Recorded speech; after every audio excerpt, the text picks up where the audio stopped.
Alright. Yeah, better I was. At the time of my life. Wait. Hold on a moment. Okay, good on that. Let me check here. Let me check there. Ta-da! Okay, I think I'm good now. Now, back to the game at hand. It's turning in... Ow, my ears. Ow, my ears.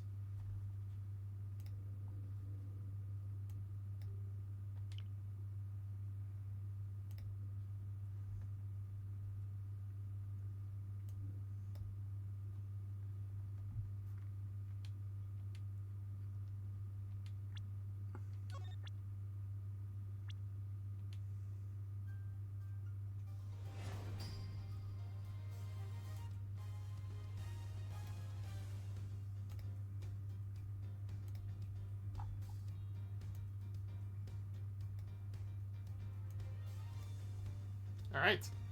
Back to the game at hand. Could you just...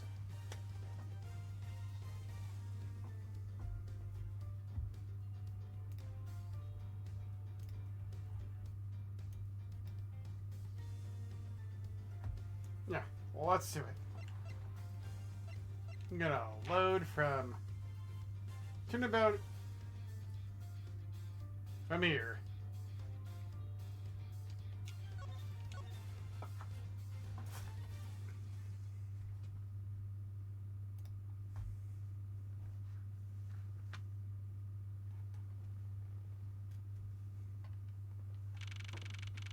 September 10th, 5:45 p.m. District Court, Defendant Lobby Number 11.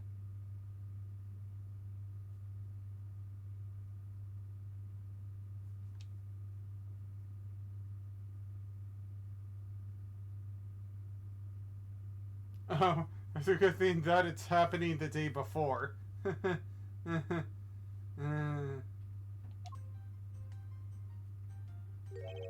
What is this incredibly overpowering sweet scent?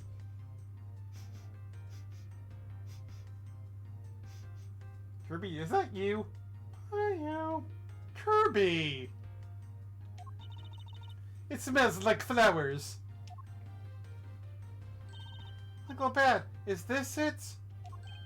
Isn't that Detective Bad and Kay over there? Look like she managed to escape the bailiff. No, that's not quite it. Ah, too bad, but it's so pretty. I think you're still a bit too young to be wearing that. But since you found it, I guess I can let you keep it. Thanks, I'll treasure it all. I'll treasure it always. Those seem to get along rather well. Oh, here. I got something else for you. Yay, thank you, Uncle Bad. Earlier, I ate one of these with Gummy. Gummy? Oh, you mean Gumshoe? Gummy is... He was trying to be nice to me because I was gonna get in trouble. And then he got in trouble because he liked to protect me. Gummy. Aww. Sad K is sad K. And no, he didn't kill Daddy. Don't cry. Faraday would be sad if he saw you crying. I'm not crying. K. Oh, it's the mister from before and the lady too. Don't you think it would be a good idea to go home for the time being? I mean, what would your mother think of this? You're not involved in the investigation, so it's not for the best if you can... You're not involved in the investigation, so it's for the best if you do. Actually, I'm Uncle Bad's assistant. So I'm related to the investigation. Is that so, Detective Bad? Yeah, I guess. What? You were just scolding us kids not to mess up the crime scene. And now you let this child run free? Why? People are free to investigate things outside of the actual crime scene. You also had a few things she wanted to look into. Got a problem with that? Grr! I don't have a problem with that, but I am curious as to what Miss Yu is looking into. Uncle Ben, I'm gonna look somewhere else now, okay? Alright, I'm counting on you. Oh, that's right. Hey, mister. What is it? I know Gummy really isn't the bad guy. I mean it. So please, find the real bad guy, okay? Won't forgive whoever did this. But in the absence of the perfect piece of testimony and evidence, there's no one else who could help, who could be the true culprit other than Detective Gumshoe.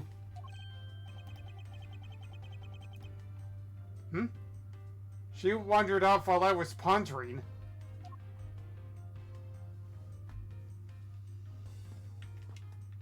Hey there, Bad.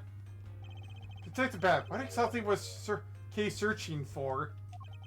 Nothing that concerns you, boy. Oh, and I suppose it has something to do with Kay? It does, because she's Faraday's daughter. Anyway, hurry up and get to the point. I don't have time to waste. Sounds like you'd rather be left alone. I have something I'd like to confirm with you once again.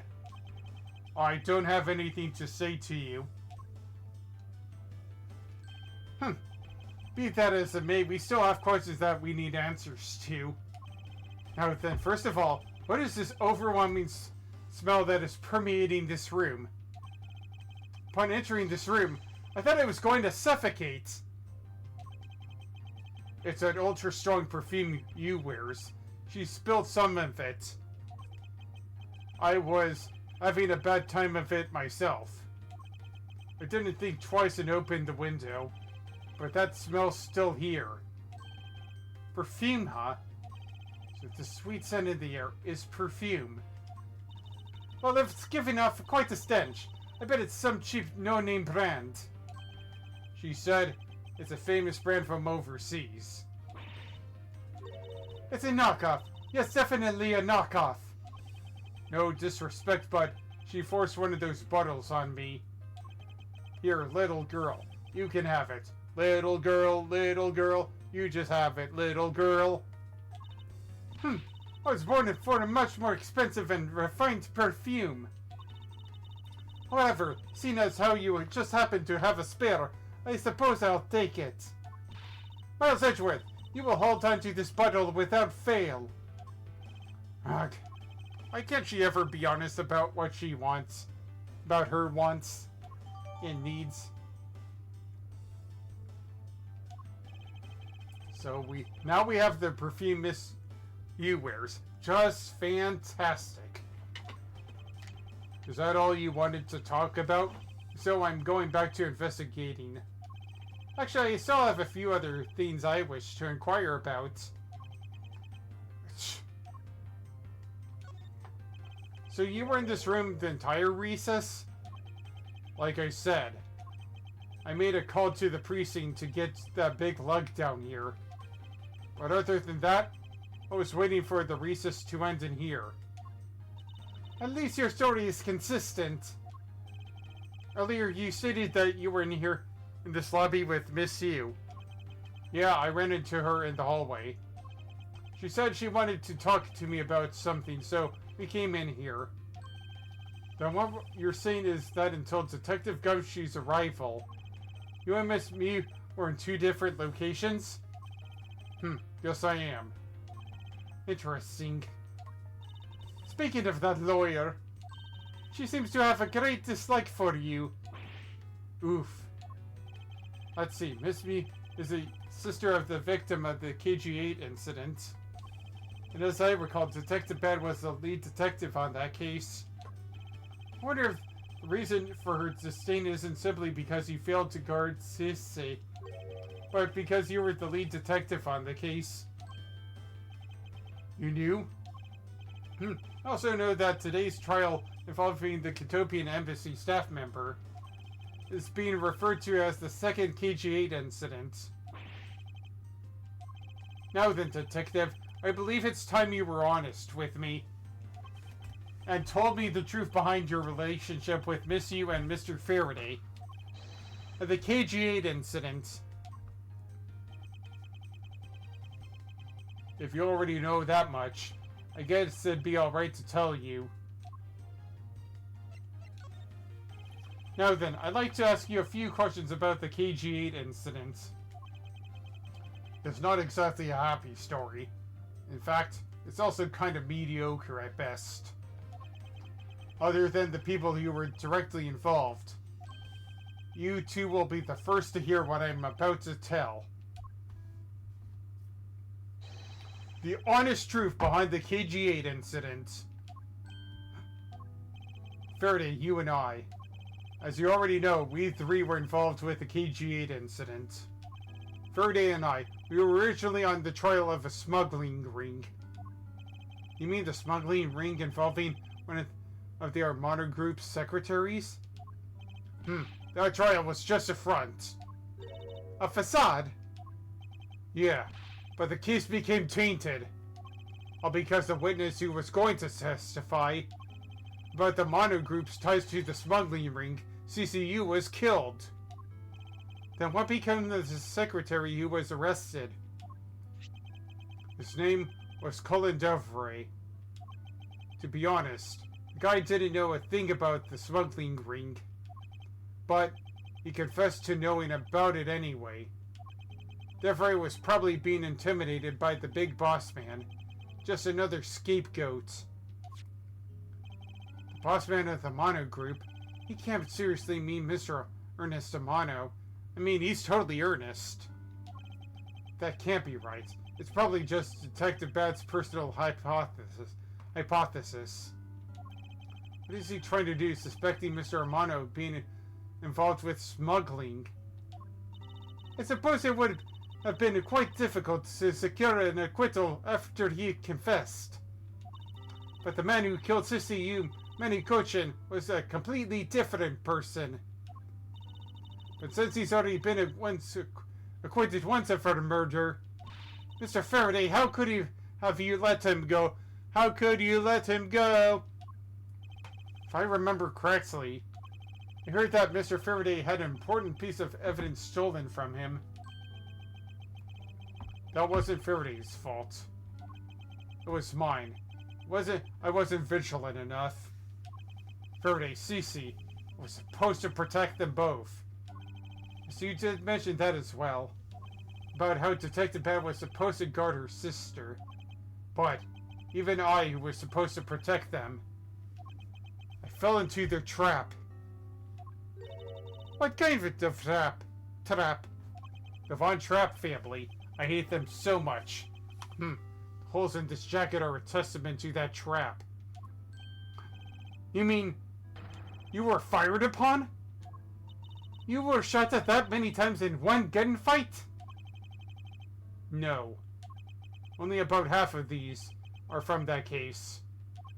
But the reason I continue to wear this jacket is to remind myself of the lessons I learned from the KG-8 incident. I see. I couldn't protect CCU. The suspect was found not guilty.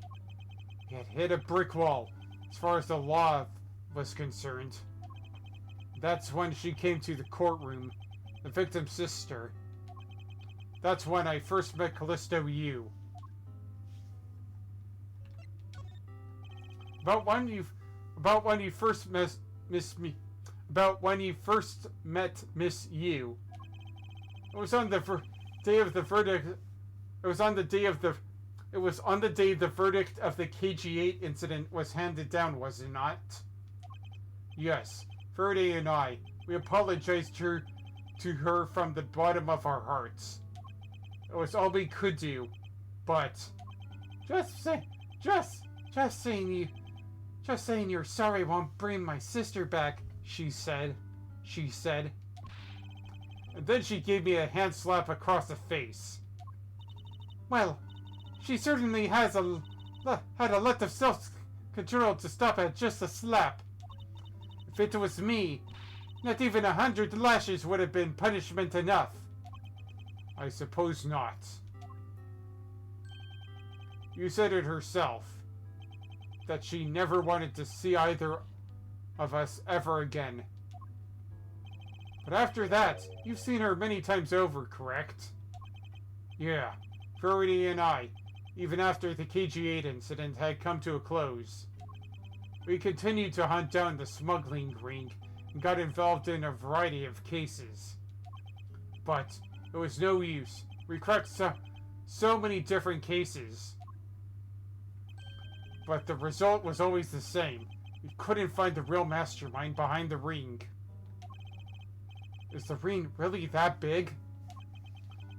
It was in the pursuit of the ring that we met you once again.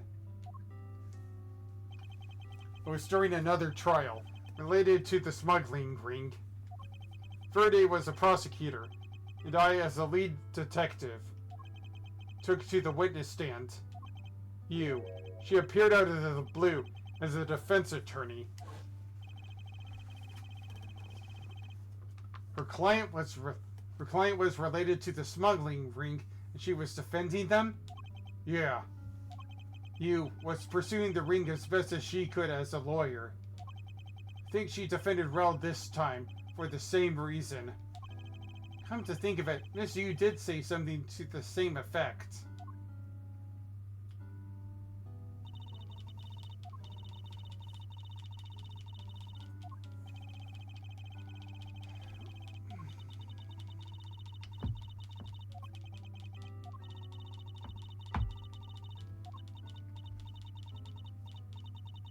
Oh boy.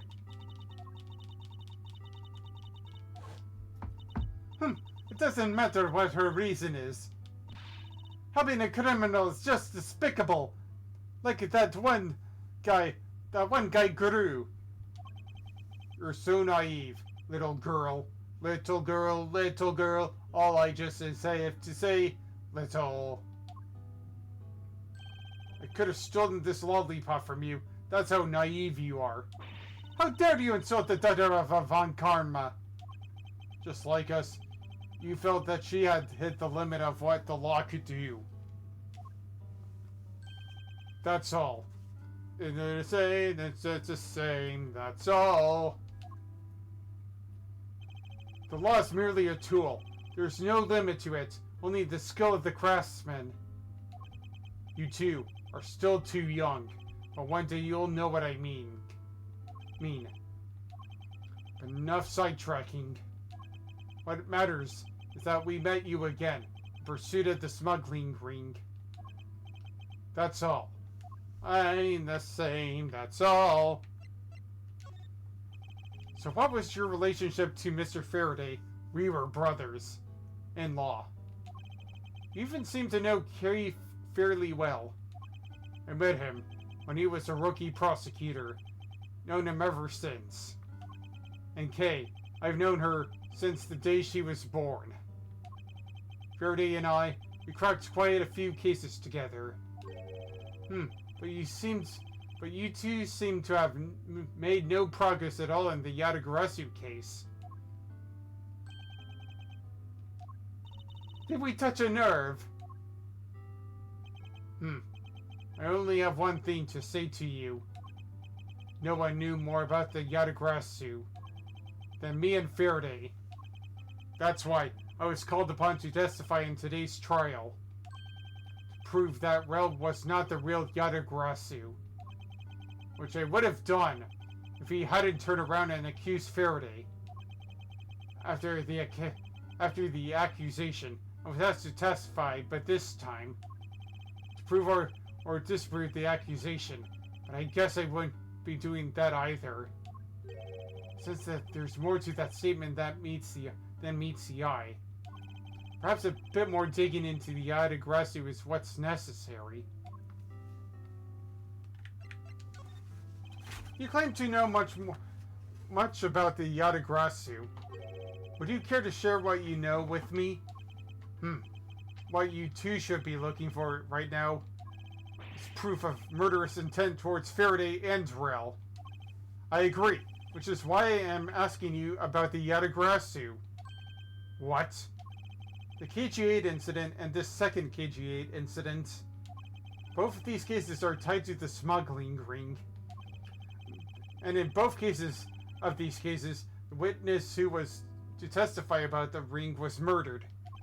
However, there is one point in which they differ. That is the presence of or absence of the great thief Yatagrasu. Mr. Rel claimed to be the Yatagrasu. However, in the middle of the trial, he suddenly declared Mr. Faraday to be the real Yatagrasu. That during the recess they were both killed. Don't you find that to be the least bit odd?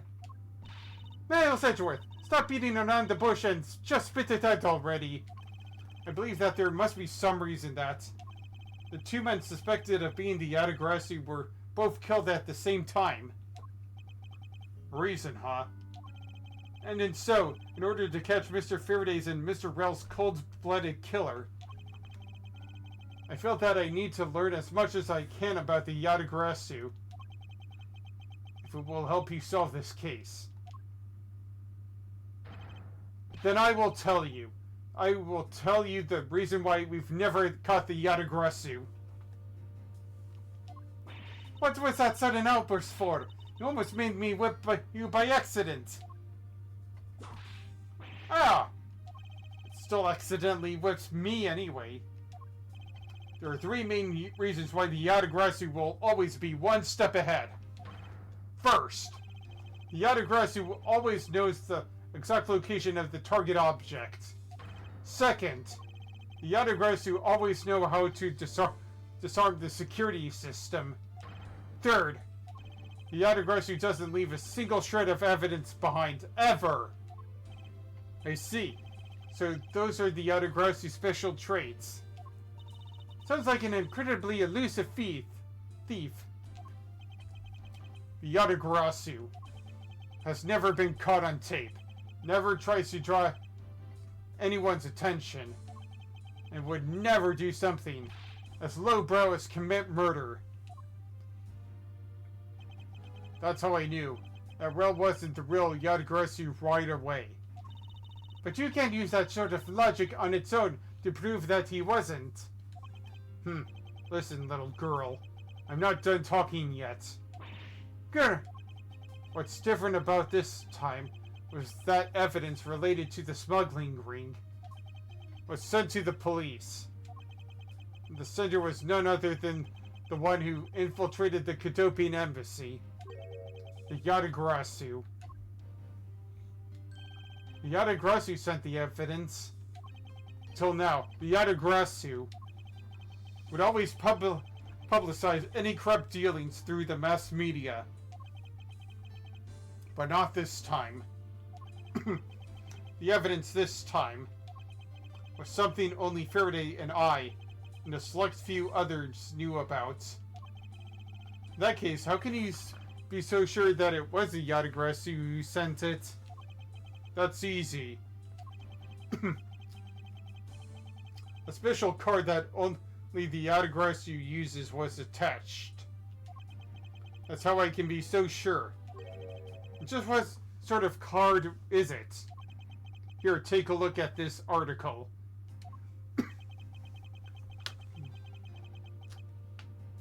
Whenever the Yatagrasu wants to publicize something,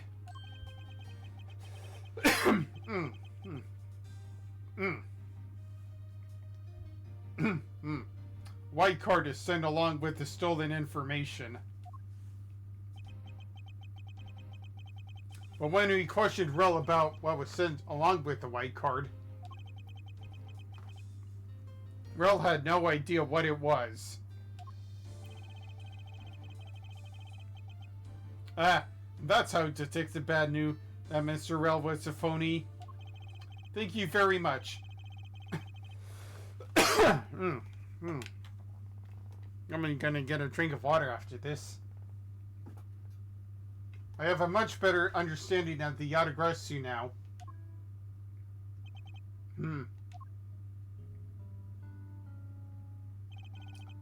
Excuse me, Mr. Edgeworth. Yes?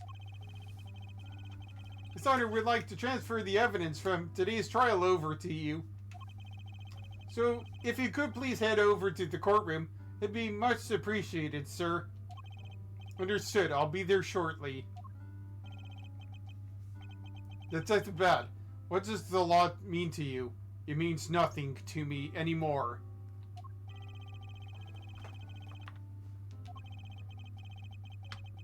Finding the answer to that question is the only reason I'm still alive. Like that one robot from Portal. I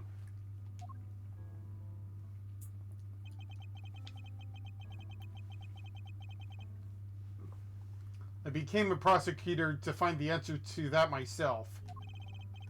And to play a part in ensuring that all criminals everywhere are found guilty.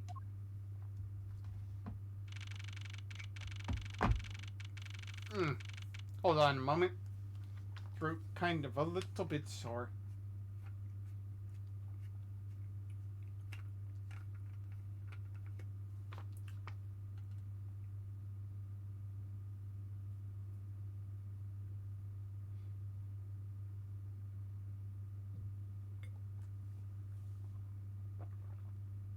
Yeah.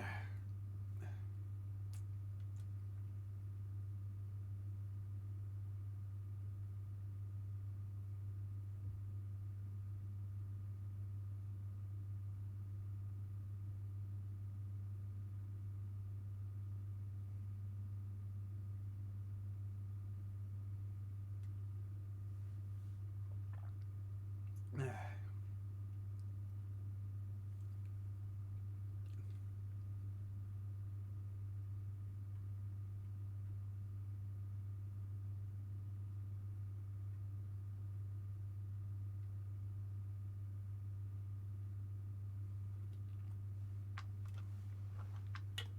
Yeah.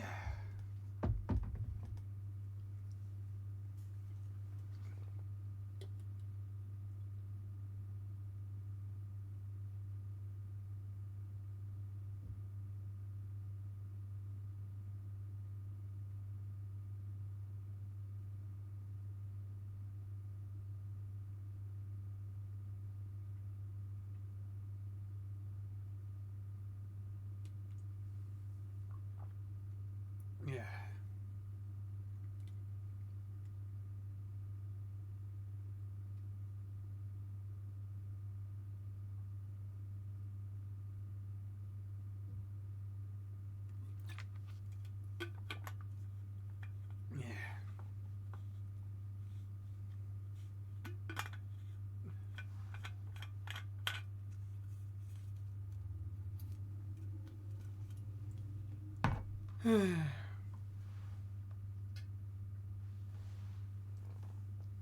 Right, back to where I was. it's you two, Mr. Edgeworth. It appears that His Honor is still a bit dispirited. For the first time today, I experienced what it's like to stand at the witness stand. I now have a greater appreciation for just how hard it is to give testimony.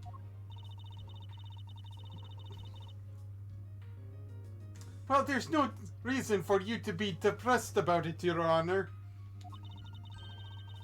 As a judge, no one expects you to think about anything other than the verdict. Francisca, there's no need to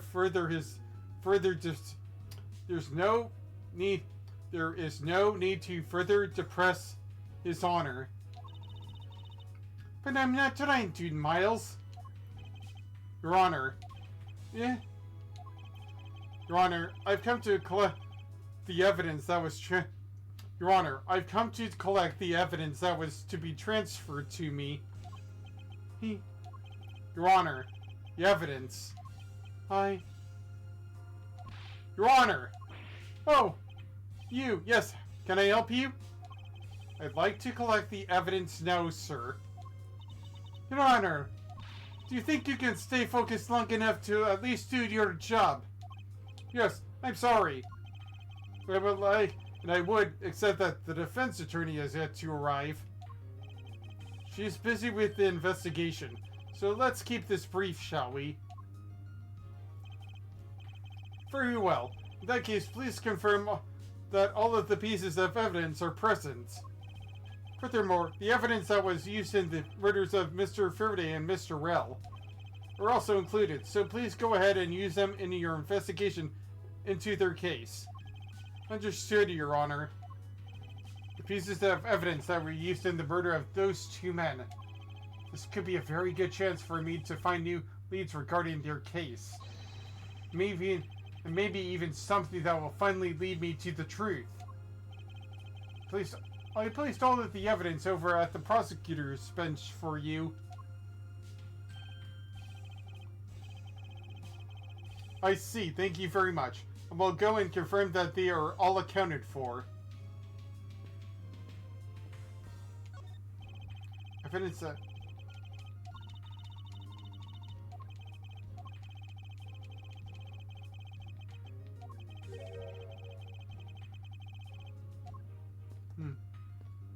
Oh. So this is the evidence related to today's Cadopian Embassy trial from Mr. Faraday's bag. You mean the evidence bag that was on the table in lobby number 2, right? Yes, finally we can now take a look at the evidence itself, not just data about them. Let's be sure to thoroughly examine them while we have the time. Agreed! I want to take a good look at all of the evidence from the embassy murder too. And why is that? Because I still don't fully understand what today's trial was about. Don't point your crop at me just because you don't know something. And don't you try to order me around just because Papa chose you today. See, someone is still sore about not being picked by Mr. Von Karma. It's also real to see the knife up close. So we have the knife, the gun, and an envelope. What's this organizer doing here? Oh, that's right. Completely forgot to tell you. About what, Your Honor? They found Mr. Faraday's personal organizer inside that evidence bag of his. Detective Bats requested it be passed along to you. He said it would help the investigation. Detective Bad said that. What a strange stroke of luck. Well, never looked a gift horse in the mouth. You might as well flip through it too. Won't rest until I've inspected every suspicious looking nook and cranny. An autopsy. I took a quick look through these documents before the trial started. Well, I wasn't even afforded the opportunity to skim it. I suppose I should explain it to you then. Yes, you should. Perfectly and it's entirely, if you please. On the night of September 8th, an embassy staff member was killed in front of the embassy. The staff member died of shock due to being shot in the heart. Mackrell was brought in that night as a suspect and thoroughly questioned, because the murder weapon was found on him, for which he was arrested on the spot. A simpleton of a man, that's what he was. Perhaps he was, for the weapon wasn't the only incriminating evidence we had. Mr. Rell was caught in the act on film by a security camera. He was an even bigger simpleton than I thought. Can't believe he didn't notice a security camera. The Cadopian Embassy security system is supposedly very well designed. He may have simply not been aware that there was a camera in the area. So, have you seen the contents of the video for yourself? Yes, the surveillance video the security camera took was played during the trial by Mr. Faraday. You can clearly identify Mr. Rell on it. Even the sound of the gunshot was crystal clear. So the footage included sound, huh? I don't think that I'd ever want to see the moment of someone else's death in real life. Me neither.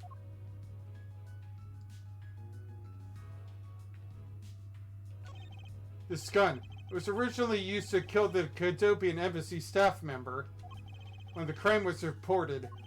The responding police found Mr. Rell still holding it, which led to his immediate arrest. And then, this gun took the original shooter's life. How ironic. How ironic. It's like rain on your wedding day. Indeed. There doesn't seem to be anything else we can learn from this piece of evidence. It's a knife that was used to kill Mr. Faraday. Who would have thought that such a beautiful piece of art could be used for such a cruel act? And it's never crossed your mind that you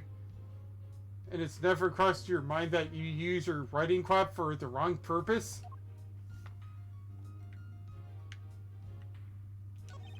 Mr. Faraday's organizer. It appears that he was in the habit of using it. It looks like he wrote the strategy for getting Mr. Rell convicted down in here. I have collected the evidence I need to prove that Miss Rell was the killer. Between the handgun Rell had on him when he was arrested and the surveillance tape, I should be able to prove that he was the one. Now, hold on a moment.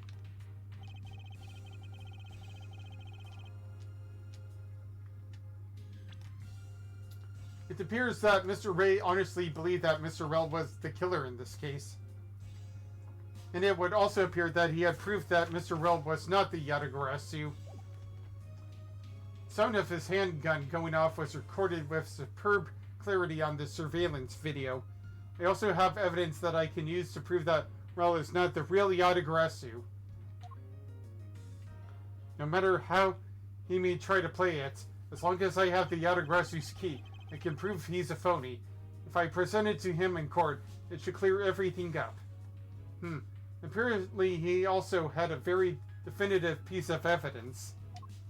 It's been a long battle. I hope that this will finally bring it to an end. Yes, I believe that Mr. Faraday was well prepared to discredit any claim Mr. Rell may have been made about being the real Yatagarasu. And he had to wait to prove that Mr. Rell was the guilty party in the embassy murder. This organizer is a clue straight from Mr. Faraday. I'll have to take my time and give it a thorough read later. Mr. Faraday's organizer. Faraday wrote his strategy for weighing in here and jotted down in my organizer. Look, there's a picture stuck between these pages here. It appears to be a key. And an odd or neat one at that. Just look at the design on the handle. The craftsmanship is superb. Could this be the Yatagarasu's key Mr. Faraday mentioned in his organizer? The Yatagarasu's key? Detective Bad said something earlier.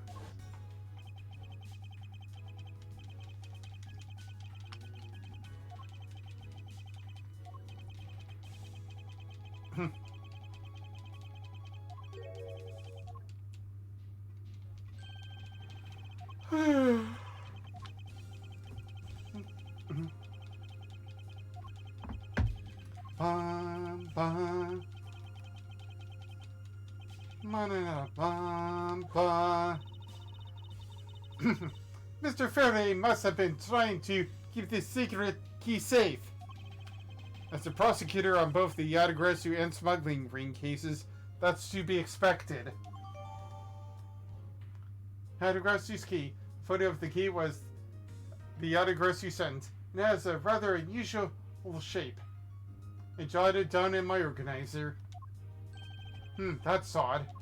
What is it? Mr. Faraday didn't mention anything about a knife in his organizer. That certainly is odd. The weapon that was used to kill the Cadopian embassy staff member was the gun. But if that's the case, then where did this knife come that was used to murder Mr. Faraday come from? Isn't it obvious? It was brought into the courthouse by Mr. Rell. That's the only logical conclusion, right? Because it's not that easy to smuggle a weapon like that in here. Every person who enters the courthouse doors is checked thoroughly for contraband. Furthermore, the suspect was handcuffed, making it impossible for him to bring a knife as large as this inside. In that case, how do you suppose this knife ended up in the courthouse?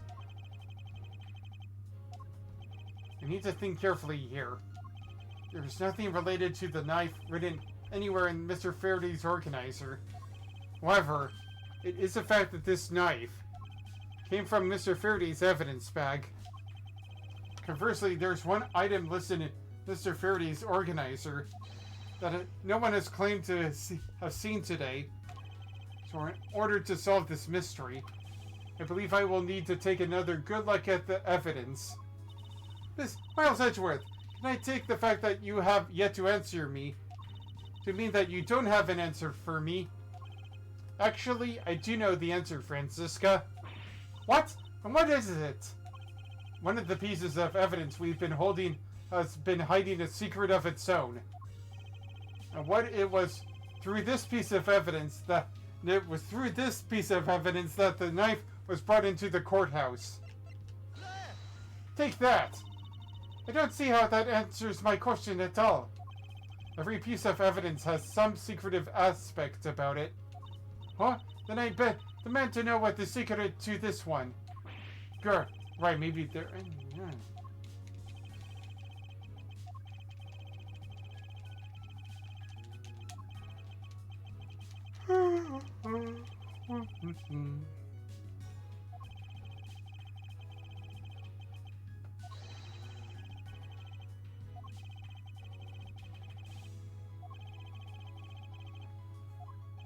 Okay, back to here.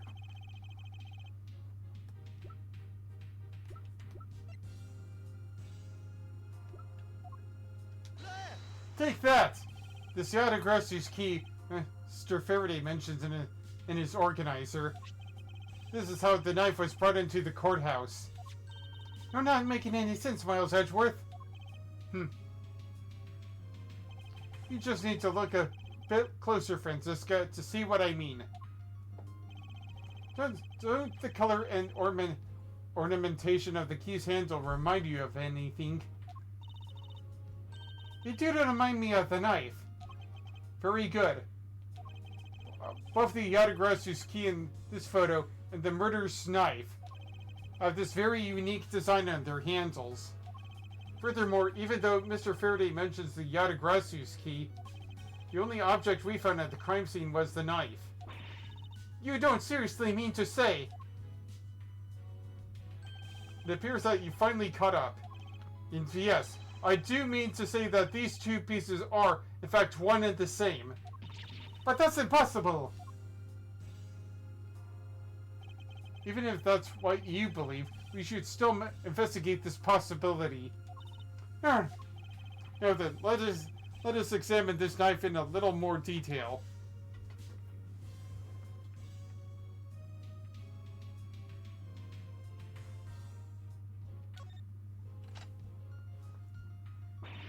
I can't believe it turned into a key.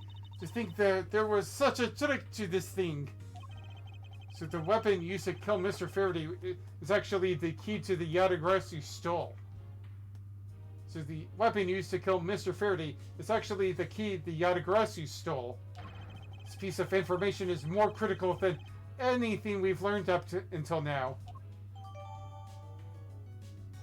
The photo of the key the Yadagrossu sent. It turns into a knife. Frankly, I'm shocked. Mr. Faraday only mentioned the key aspect of this piece of evidence in his organizer. It's possible that even he had no idea the key was hiding a knife blade inside. But if that's true, then only someone who knew about the key to the knife... only someone who knew about the key to knife trick could have killed Mr. Faraday. Even among law enforcement, this key was top secret. We're looking for someone who knew even more about the key than even Mr. Faraday. Meaning that the only person it could be is the one who sent the key in the first place. The great thief Yadagrossu. And maybe Mr. L really was the Yadagrossu. And he was the one who killed Mr. Faraday. Isn't that one possible scenario? No, not really. Especially since Mr. Faraday was absolutely convinced that Mr. Rel was not the Yatagrasu. Besides, as Detective Bat said earlier,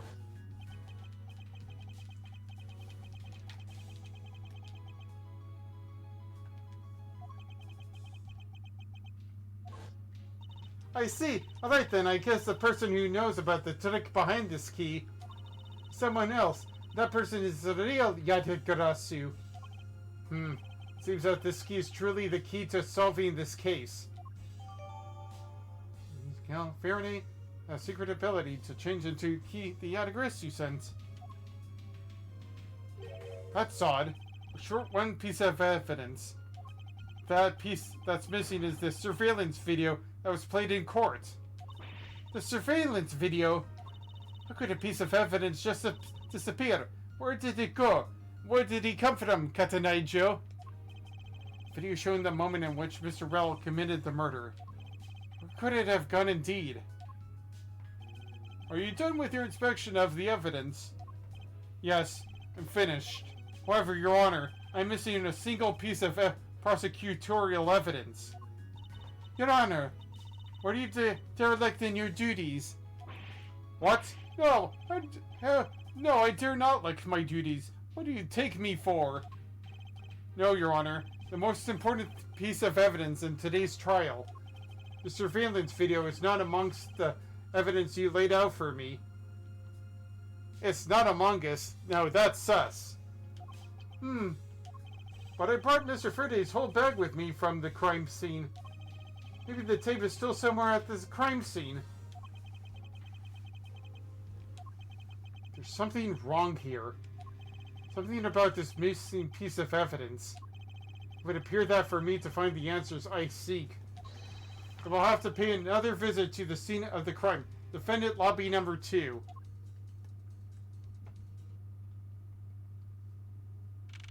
September 10th, 6 o'clock p.m. District Court, Defendant lobby number 2. That's Detective Bad. But who is he with? I've never seen that officer before. So, did you find it? No, not yet. I've looked everywhere. I see. Well then, please continue with the search. Understood. I'll continue the search. So you're the one running the show. Prosecutors like you shouldn't be allowed at the crime scenes. How dare you? Just who do you think you are? Well, that was an interesting cameo. What's that all about? Who was that man just now? Whoever he was, I've never seen a more impudent officer in my life. And I hope I never work with him.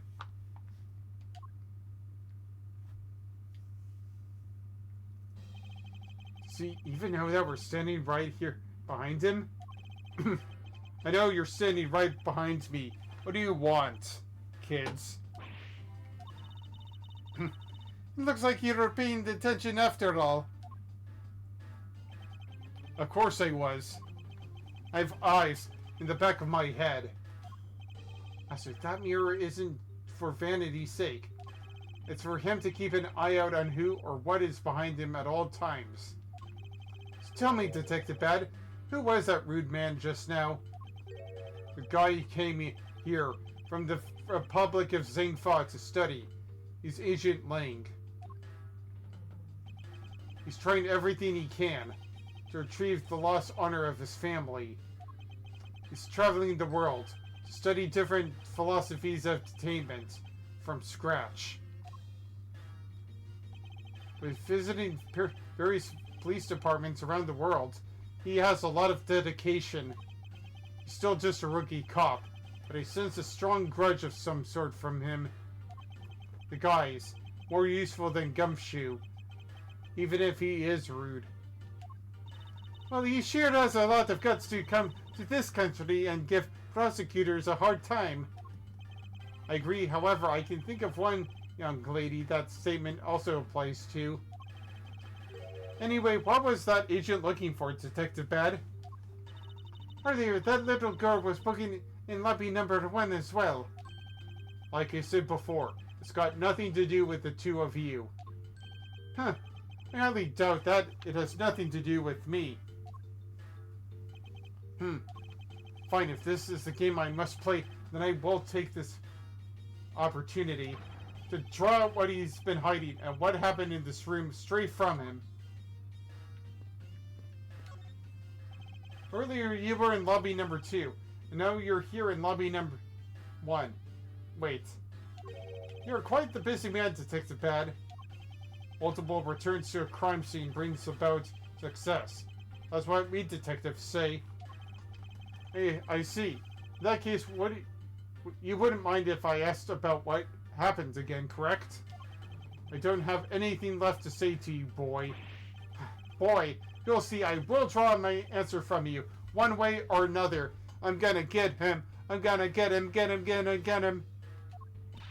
Would it kill you to help us even a tiny bit in our investigation? I gave Faraday's notebook to the judge earlier. That's help enough, don't you think? Arg! Please, we are asking for just a bit more of your cooperation. Don't push me. And you just don't hit me until I get my satisfaction. Satisfaction. Satisfaction. Satisfaction.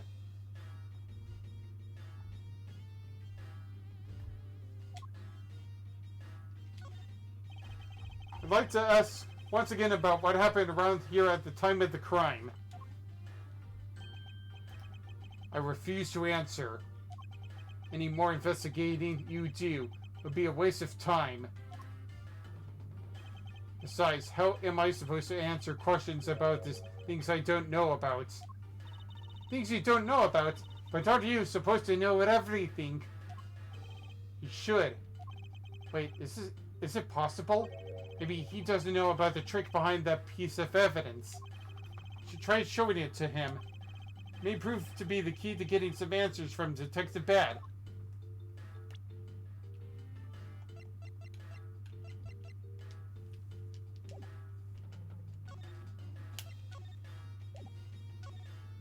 Detective Bad, did you know of the existence of the item in this photograph? Of course I did. It's my job to know everything related to the Yadagrasu case. In that case, let me ask you something. Did you know that the knife that killed Mr. Faraday and this Yadagrasu's key are one and the same? What? That's impossible! It looks like he didn't know after all. This piece of evidence, which we call the Yadagrasu's key, is actually a well-camouflaged knife. Mr. Faraday was planning to use this Yadagrasu's key to prove that Mr. Rell was not the real Yadagrasu. Isn't that correct? I guess so. However, Mr. Faraday had no idea that it was in fact a knife. Yeah, I have to admit it. Neither one of us knew that fact. And if neither one of us knew, then no one in law enforcement knew either. Then how did we miss something as big as this? I noticed that since a little while ago, you appeared to be searching for something. I presume that this key is what you were searching for. Yeah, that's right. Why were you searching for it? Because I promised Faraday. I promised that I'd protect that key with my life. But after he was killed, the key disappeared from Faraday's evidence bag. Who would have thought that the key is what took Faraday's life? Detective Bad, so that we may find the truth, please testify for me once more. Alright. But it doesn't matter how many times I tell you about what happened. Nothing will change. Detective Bad, I ask that you please testify once more about what happened in lobby number 2 and what you experienced in lobby number 1. My answer is still the same. That's all. This is the last time I'm going to do this. That's fine because I only need this one last time to clear everything up. Find the truth behind this case. Detective Bad's movements. I was in lobby number 1, talking with you. We were talking about some trivial things. I heard the gunshot right before the trial was about to reconvene. When we heard it, you and I immediately just showed into the hallway together. I saw Gumshoe goofing around there, and then we all ran into lobby number 2. Sounds like the exact same story you told us before. Indeed, however, I feel that we have yet to draw all the information that we can.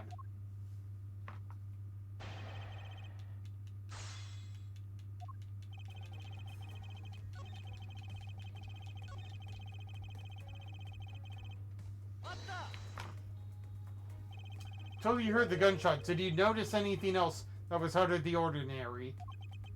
I didn't hear any other strange sounds until that gunshot.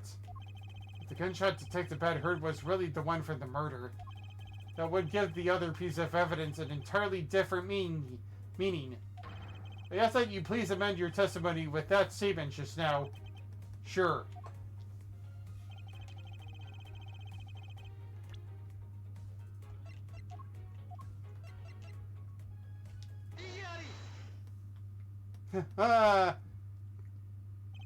Detective Bad, does this balloon fragment remind you of anything? It's the same color as the one Kay was holding. Oh, so you know about that girl's balloon? Yeah, I was sitting with her up in the gallery. During the recess, just before we split up, I filled that balloon up for her. Well, as you may have already surmised, this piece did indeed come from Kay's balloon. So, what about the balloon? I wonder if you might remember hearing this balloon pop at some point. What are you getting at? This fragment was found in the hallway, right in front of lobby number 2.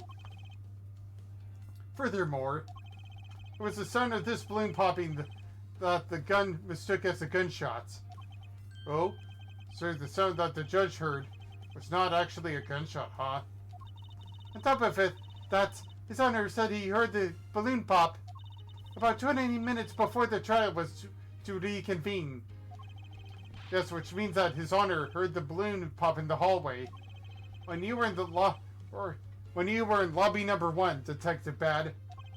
And if you were in lobby number 1 at the time, you were close enough that you should have heard the balloon popping as well. So? Well, don't give me a so. I want a do-re-mi. You just proved that there is a huge flaw in your testimony. The crackling of the truth is louder than the sound of your sweet naivety cracking. And since you kids don't seem to know, let me fill you in on something. Did you ever stop to think why the doors and walls of this place seem so rugged? That's because they were designed to keep secrets from being leaked.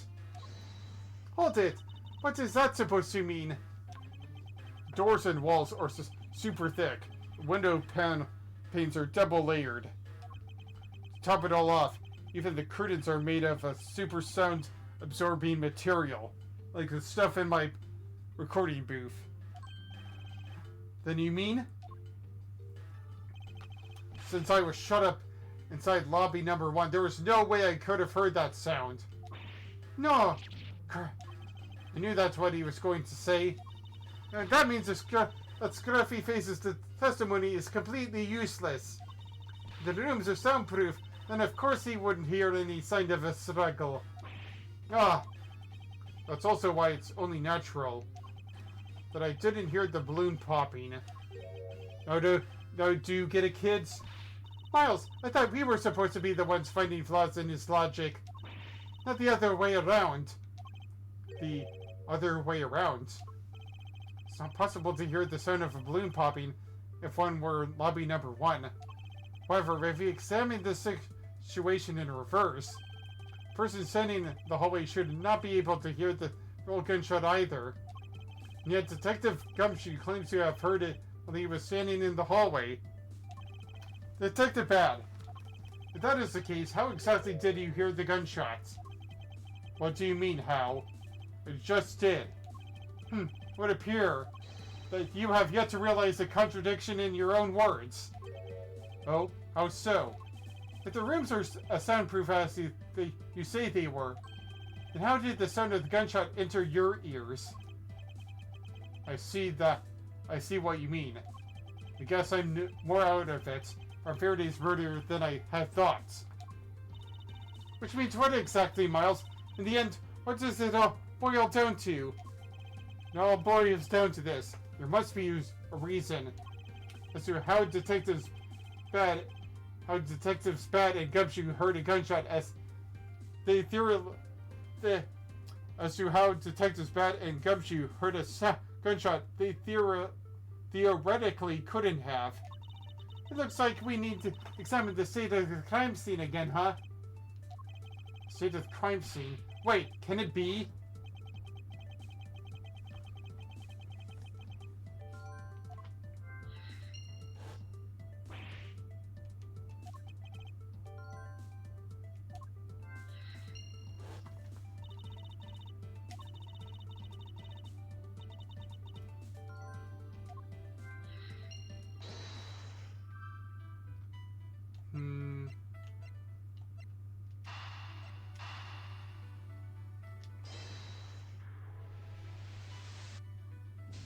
Darn it.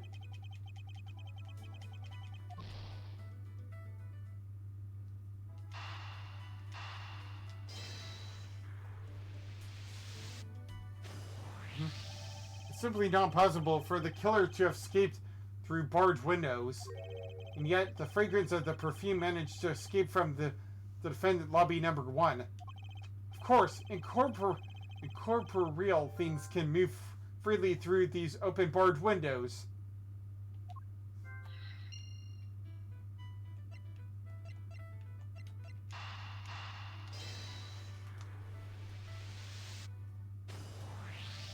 Now then, what else besides the smell can go both in out of Now then, what else besides the smell can go both in and out of an open barred window? The answer is sound. So no matter how careful the killer was, if the windows were open, the jig would be up.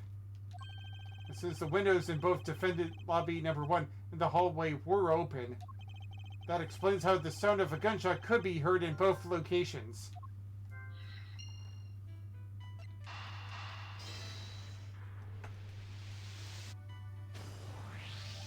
The missing piece of evidence is a video that shows the moment in which Mr. Rell was killed.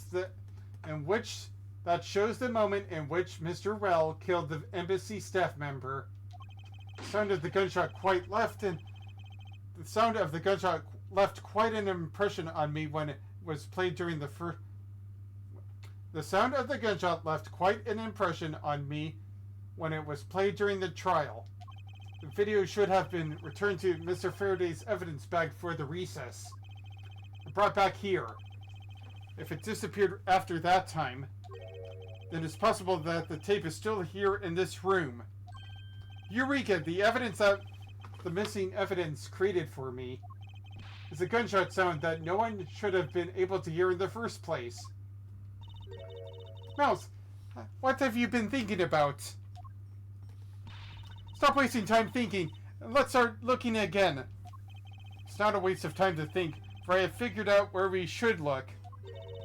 And where should that be? I believe we should examine the television. The TV. It's currently playing new episodes of The Steel Samurai Neo World. You know what I mean. The Steel Samurai. Well, you kids have fun. Go ahead and examine whatever you like.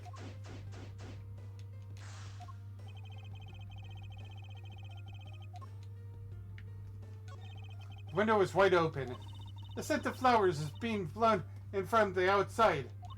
I think it softens the heavy air in here somewhat. Windows in both lobby number 2 and 1 were opened.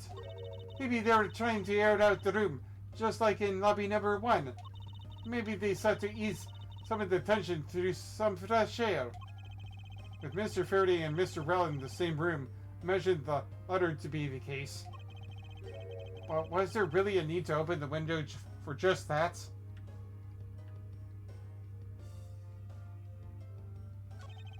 The video player. There seems to be a videotape inside. It looks like it. The tape must have stopped on its own when it reached the end. This tape, could it not be the missing surveillance tape? I suppose, but...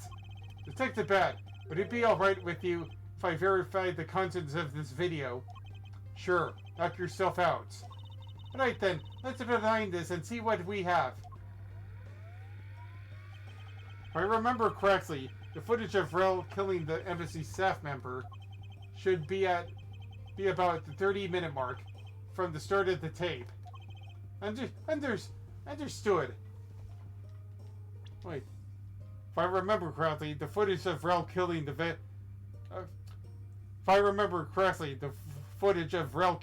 embassy staff member should be about the 30-minute mark from the start of the tape.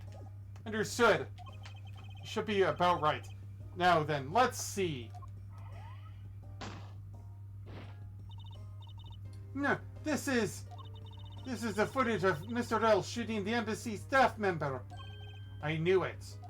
The missing piece of evidence, the surveillance video, was here all along. The sound. What's the meaning of this? It appears that Detective Bat has figured out this true source of the gunshot he heard.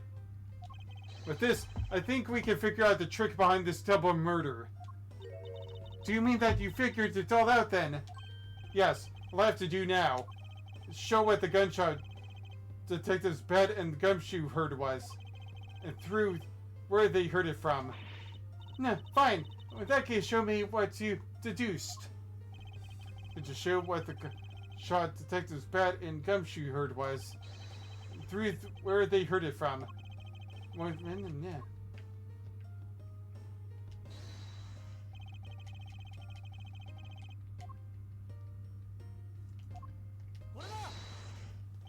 If the door and windows to the crime scene, namely this room that we're in, were closed, the killer could have used the gun and nobody would have been the wiser. That's true. This courthouse does seem to be well designed for such a thing, as it were. However, what happened in reality was Detective Gumshoe, Detective Bat, and Miss Yu, all three of them heard the gunshots. Well, the windows in lobby number 1, 2, and the hallway were open, so naturally the people in those locations could hear it.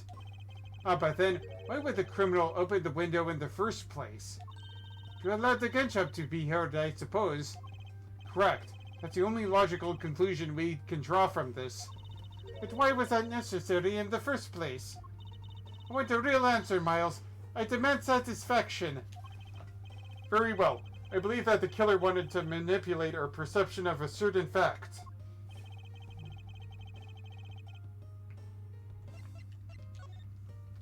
The killer wanted to fabricate the time of death to their precise wishes.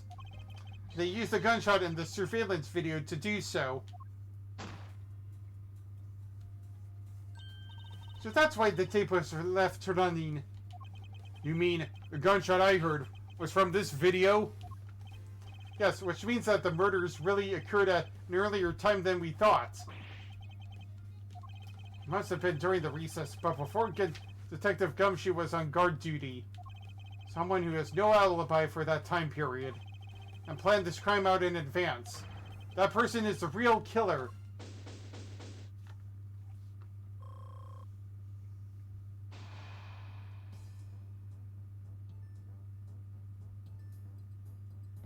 Mr. Edgeworth. Yes, what is it? Miss Yu is asking for you. She's in the courtroom. She says she's identified the murderer, but that she wants to clarify something. Looks like Mr. Yu is still investigating something. Understood. Please tell her that it will be right over. I'll come along. I want to hear what she has to say. It would appear that the time has come to uncover the truth. You. Alright.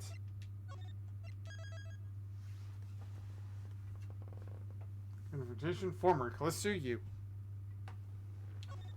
Alright. I will take a little bit of a water break, and then we'll continue back.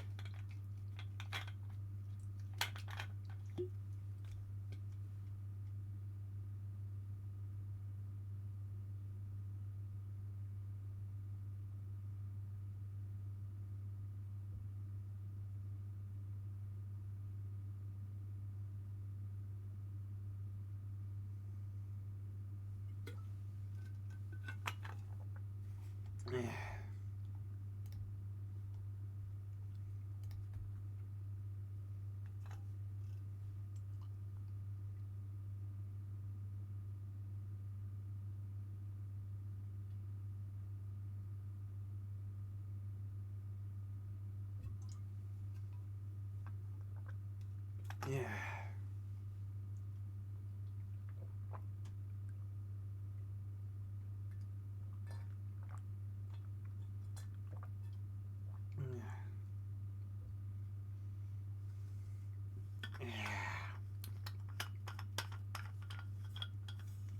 English, English, English. Milky Way, come. Thank you for the follow.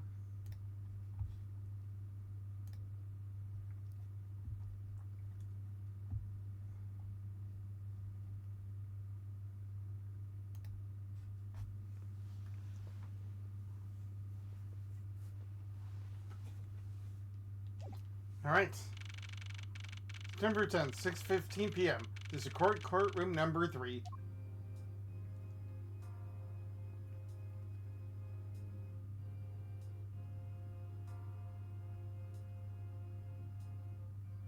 What's that child still doing here?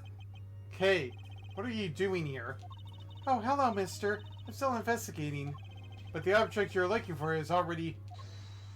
Hold it. Kay, don't mind him. Please continue with your investigation. Okay, you got it. Detective Bat, haven't we already found what you were looking for? No, and I'm still haven't found what I'm looking for. If it means I can keep her in the dark just a little bit longer, any little task will do. Anything will do. I closed my eyes, I shut the door to make sure she couldn't enter. This thing is like, I have wondered, what am I looking for?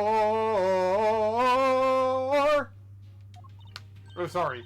Just thinking about that one Technicolor Dreamcoat thing. Oh, you're more sympathetic than I thought.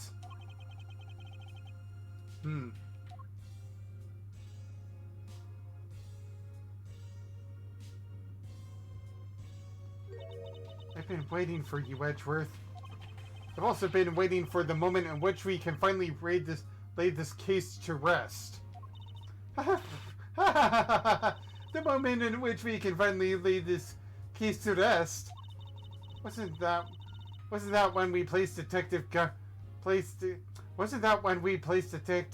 under arrest? I think we've more than solved this case already. Don't you? We'll see. It all depends on whether your logic holds. Oh, I see we have a viewer in the gallery, and why even Mr. Bat is here. A viewer in the gallery? I'm hardly just a bystander. I have a duty to see this case through to the end, no matter how it turns out.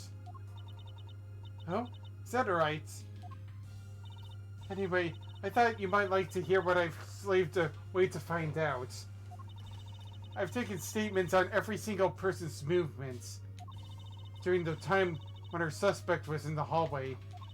I also confirmed that there's no possible route of escape from lobby number 2. Therefore, the killer must, without a doubt, be Detective Gumshoe. That's all you have?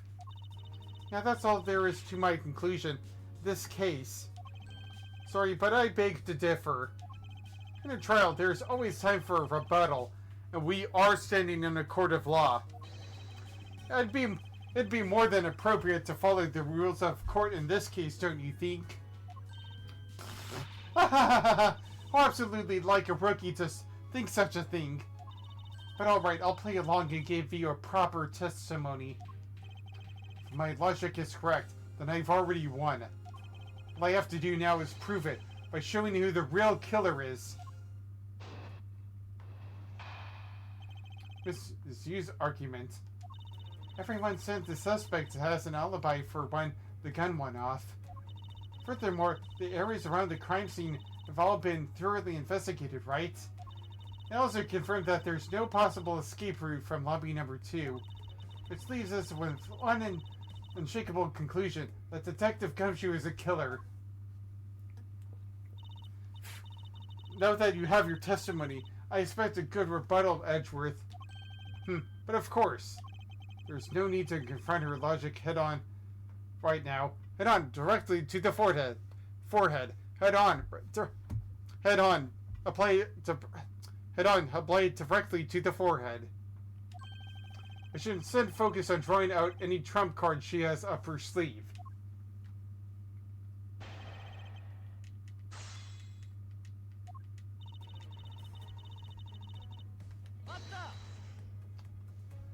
The suspect, but I thought that Detective Gumshoe's alibi has already been proven. Are you joking, Edgeworth? I assure you, this is no joke. Look, I know you heard from the judge earlier that the detective was in the hallway with Mr. Faraday's daughter eating Swiss roll. Yes, that is correct. But see, that was 20 minutes before the real gunshot went off, right? And the problem is there's no one else who can corroborate what he did during the snacking. I see she's done her research well. Which means that I should focus on drawing out whatever trump card she's still withholding.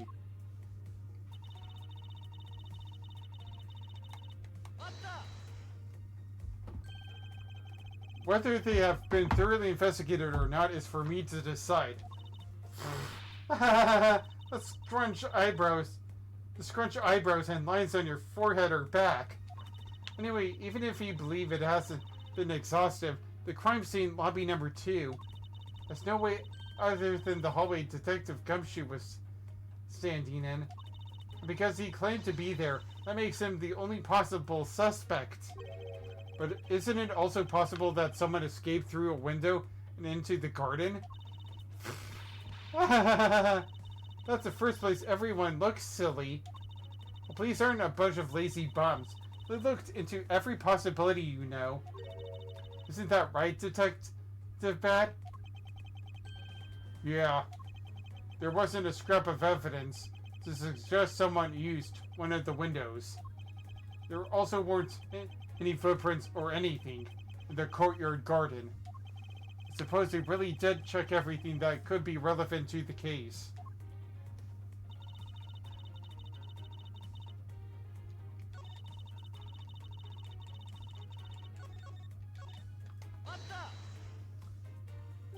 Are you absolutely positive that there are no possible routes of escape?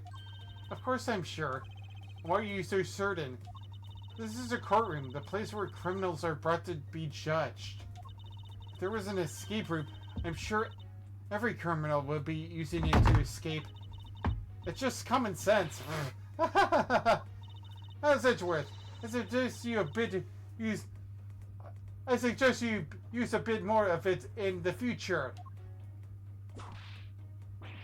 Duh!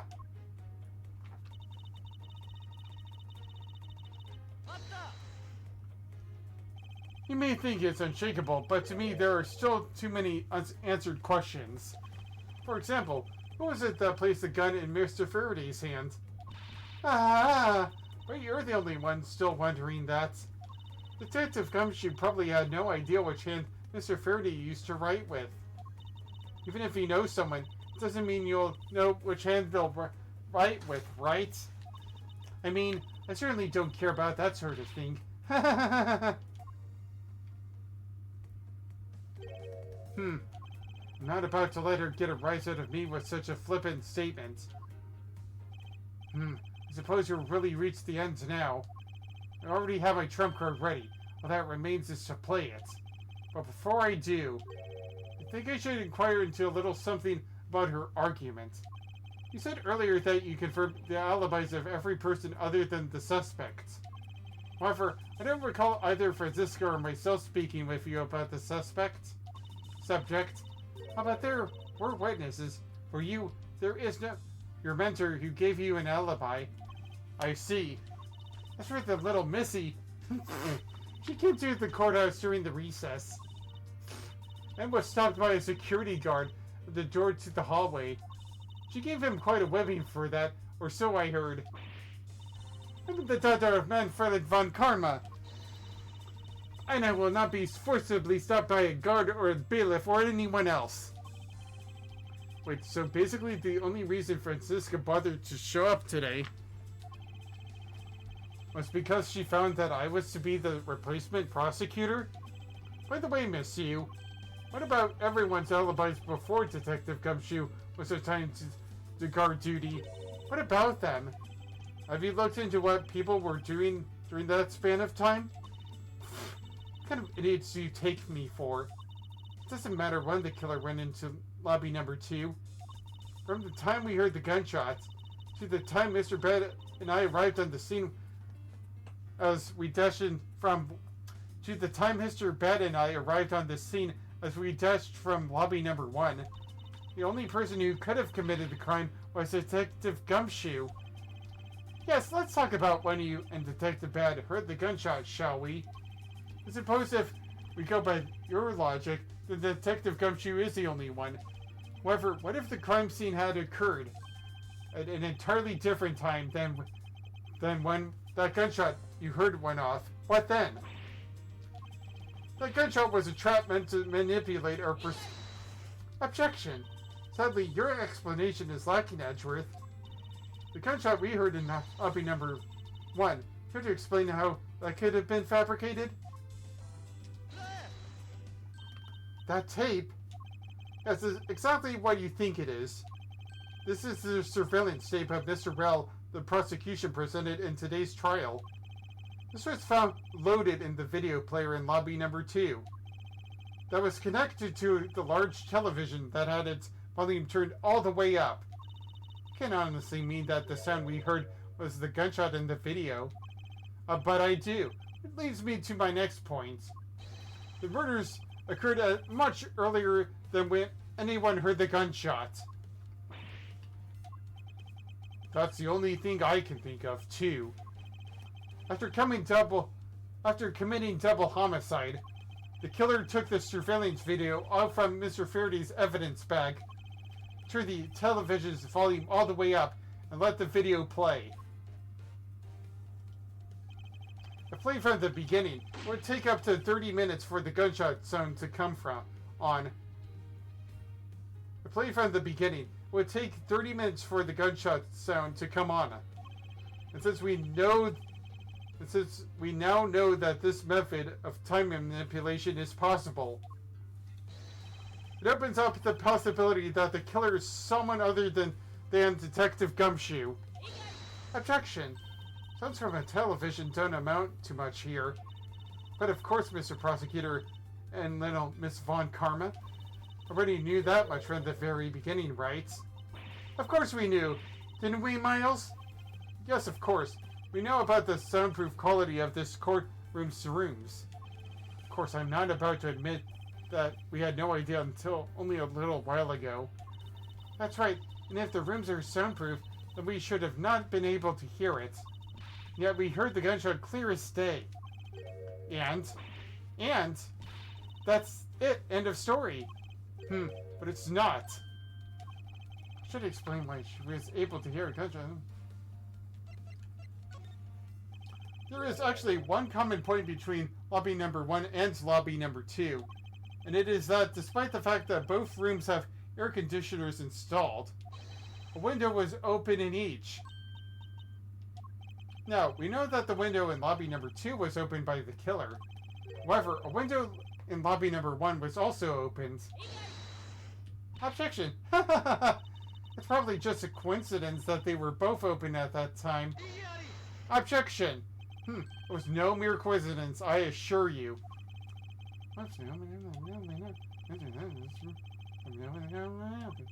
That person who triggered that action represents a real guilty party. Real killing, don't murder is. Miss Callisto, you. I hereby firmly indict you as the murderer of Mr. Faraday and Mr. Rell. What? You indict me? Are you serious, Miles? Why do you think she is the killer? I don't understand her motive just yet. But of course I'm serious. Because she is the only one who could have done it. Well, Miss Yu, do you feel like laughing now? Yes, of course I do, Edgeworth. The argument might not be tight enough yet. Although I never thought things would spiral into this. But I'll have you know I'm enjoying this dance quite a bit. I guess this means it's time for my own rebuttal now, right? This is used rebuttal. You argue that the window was open. However, do you have proof that it was I who did that? Furthermore, do you have proof that the tape was used in committing the crime? Frankly, I'm shocked at you for going around accusing people of murder like this.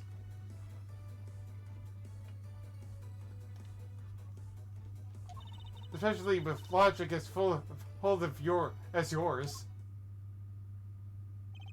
is where it really starts.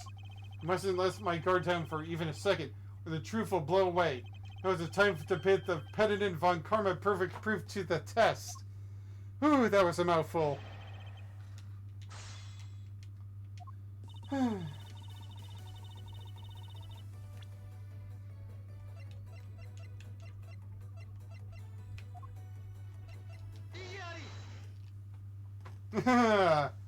Your perfume, duh. I'm sure you've seen this before, haven't you, Miss Yu? Mr. Edgeworth, I never knew you were into wearing that kind of perfume. It's not exactly what I'd recommend for boys, you know. What? This isn't mine. That's right, it's mine, and I received it from Detective Bad, you see. Miss Yu, you can pretend all you like, but we all know at least this much is for sure. That you are the one that gave this bottle of perfume to Detective Bad. that you're super easy to rile up. So, what about the perfume? While you were in lobby number 1, you made a big show of spilling some of this perfume. That's according to Detective Bad. Hey there, Kirby Radio TV, rating with a party of 2. I'm just here doing stuff with His Attorney Investigations 2. Wait, the first one. I mean, hello.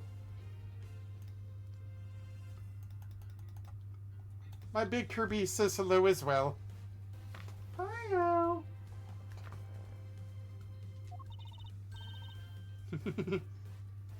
Thank you for the raid.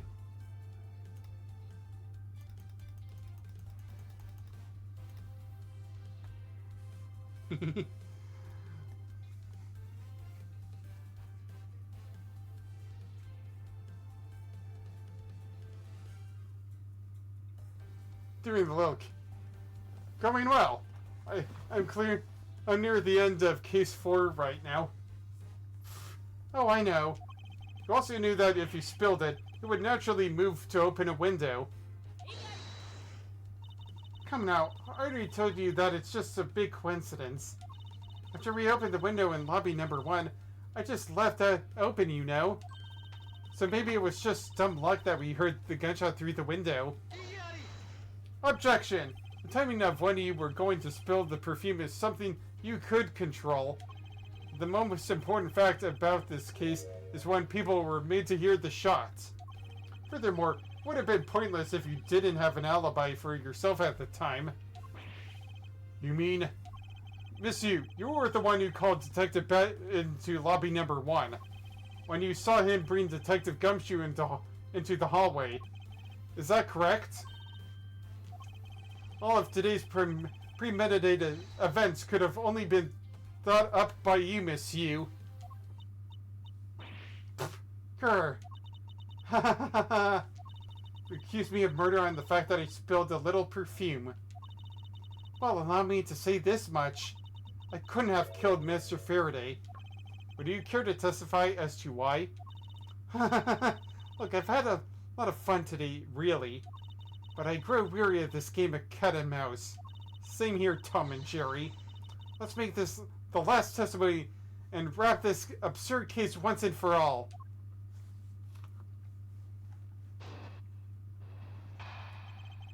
Why could it be me?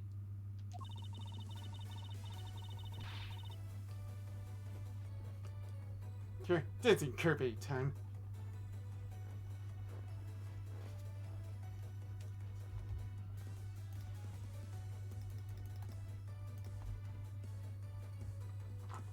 Time to dance, Kirby.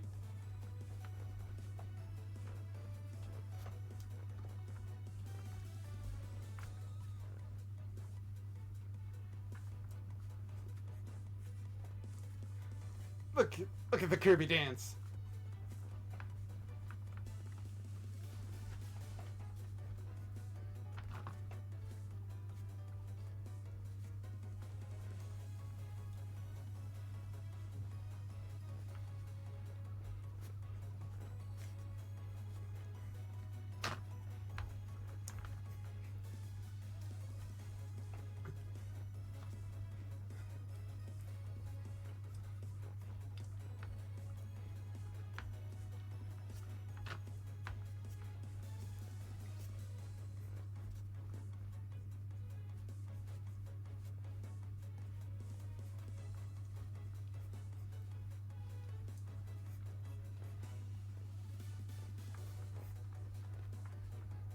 Yeah, it's about time for the dance scene to end right now.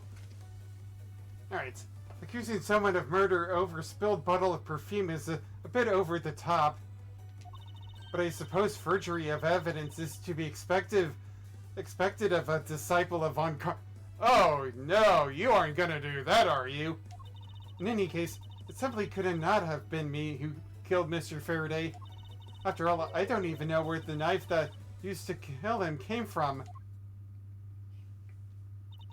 Miles, her testimony is flawless. Absolutely flawless. Yes, but no matter what sort of trick she may try to pull, she won't escape me. And if I'm lacking in information, I'll just draw it out of her. Well, flawless except for the forgery thing.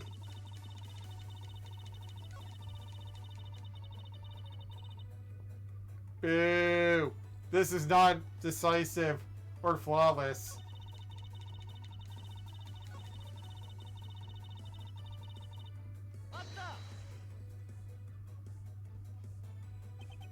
At this rate, she will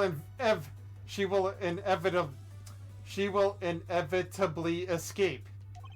But if she really was the one who killed Mr. Faraday, then she must have known about the existence of the knife.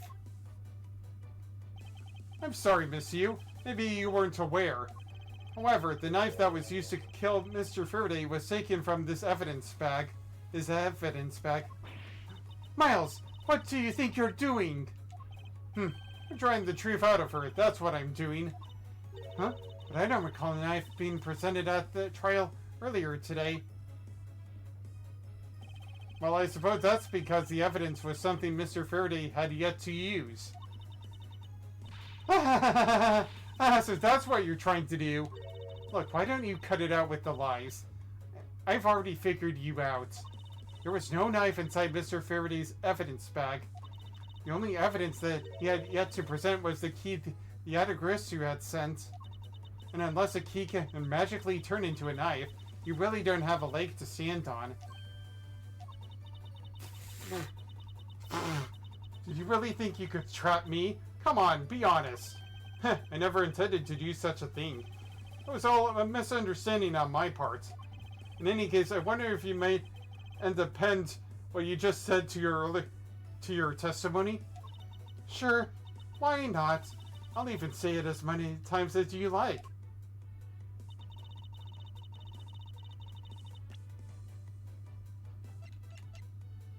She must know the truth. Miss Yu, I wonder if you might take a look at this photo for me. Look at this photograph. No, no, no, no, no, no, no, no. What the hell is wrong with Faraday's head? This is a picture of the key that the Yatagarasu sent to the police.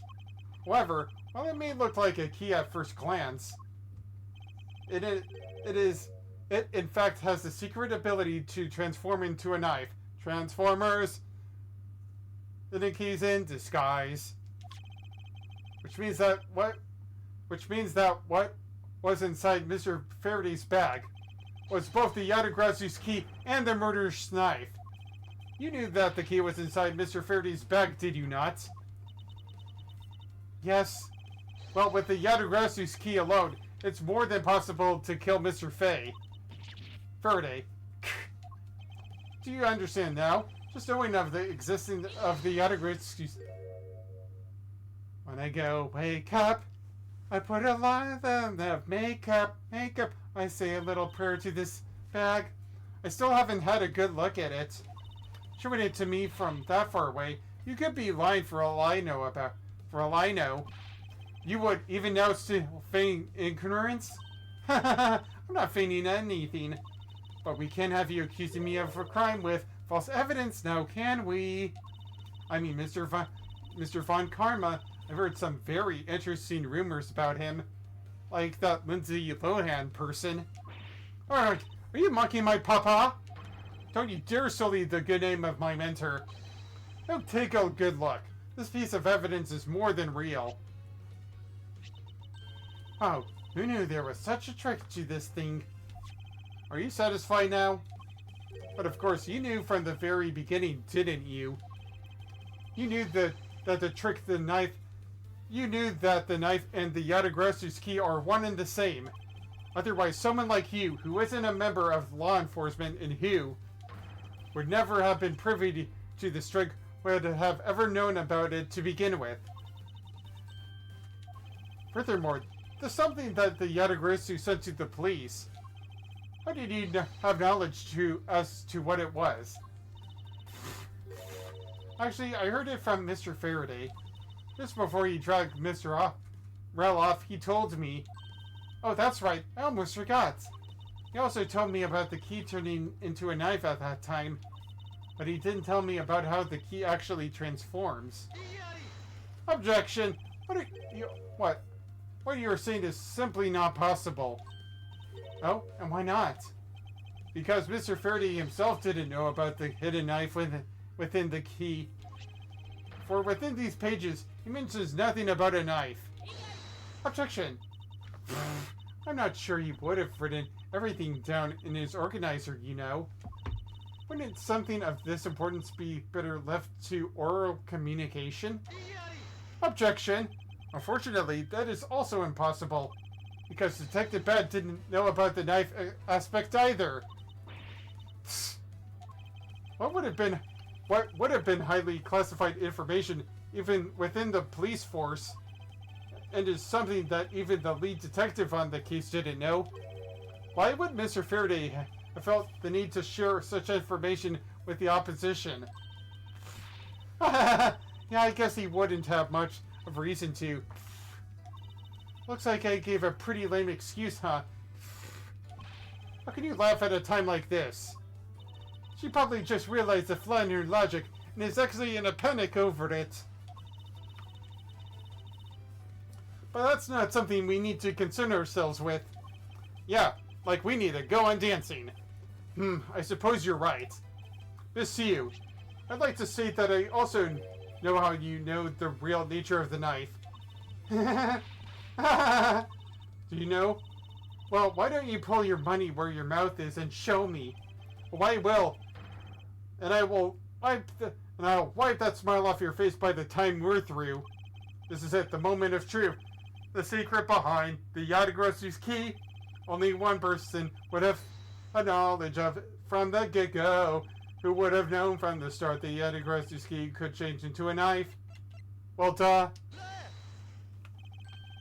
There's only one person who would have known about the dual nature of the key.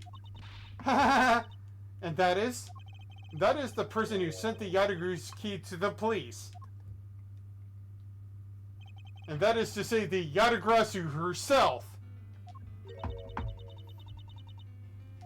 Are you saying that this lawyer is the great thief Yadagrasu? It's you. You used Mr. Rel to lure Mr. Faraday into a trap, didn't you? You who profess to bear a grudge against criminals. Why? Why do something like this?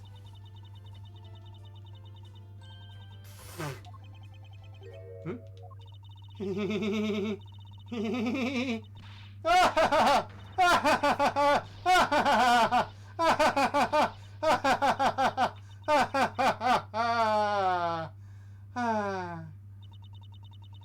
Who would have thought that you,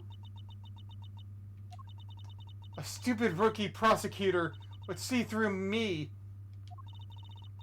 You're sending the biggest chill down my spine right now, Mr. Edgeworth. This feeling of thrill. It's even greater than when I sneak into someplace. You killed Faraday. How could you? I thought we were friends. Why? Answer me, Callisto you. Callisto you, huh? That's not my real name. That's not my name. That's not my name. Because my real identity is, yes, the great thief Yadagrasu. Let me tell you something, Edgeworth. Mr. Faraday was one difficult man to deal with.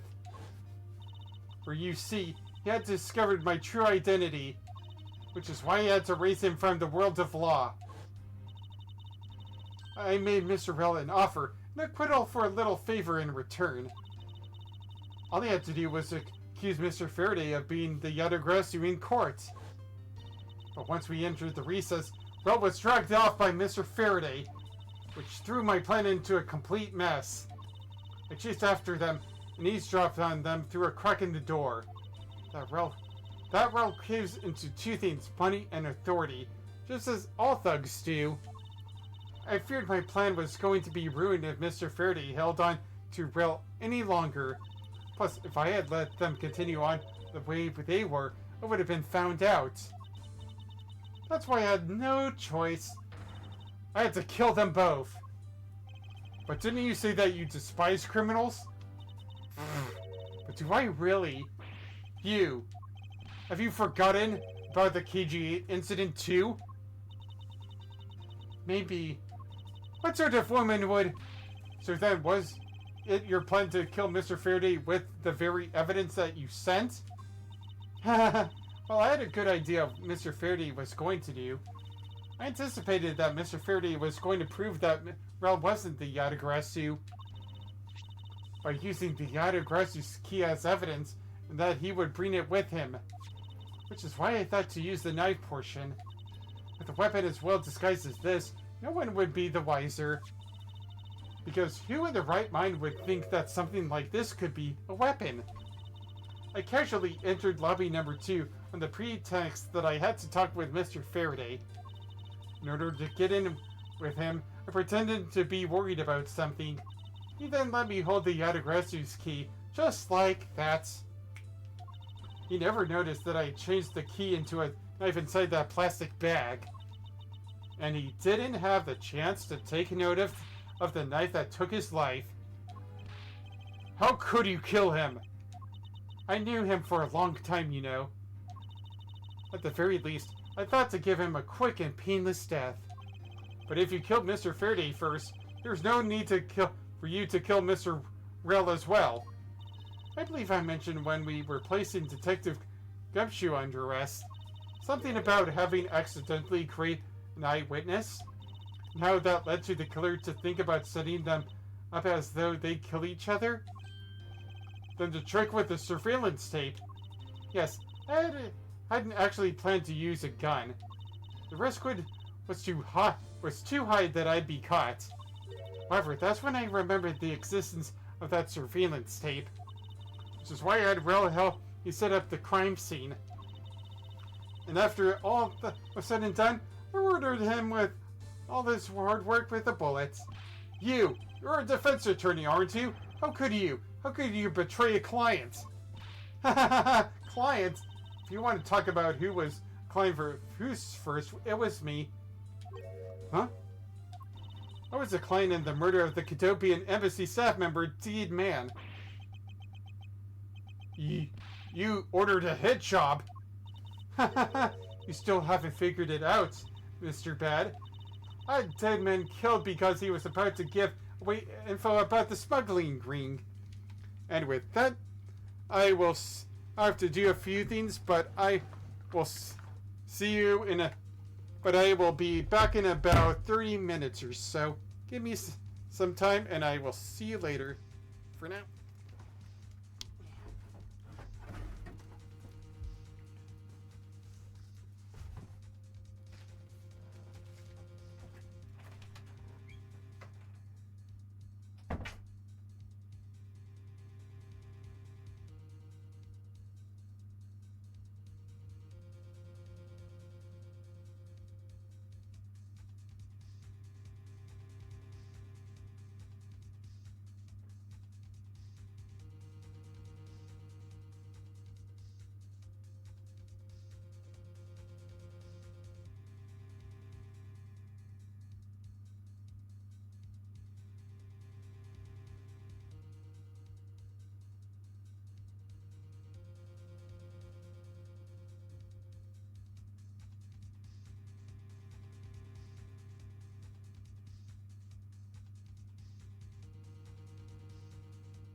It was on the other side.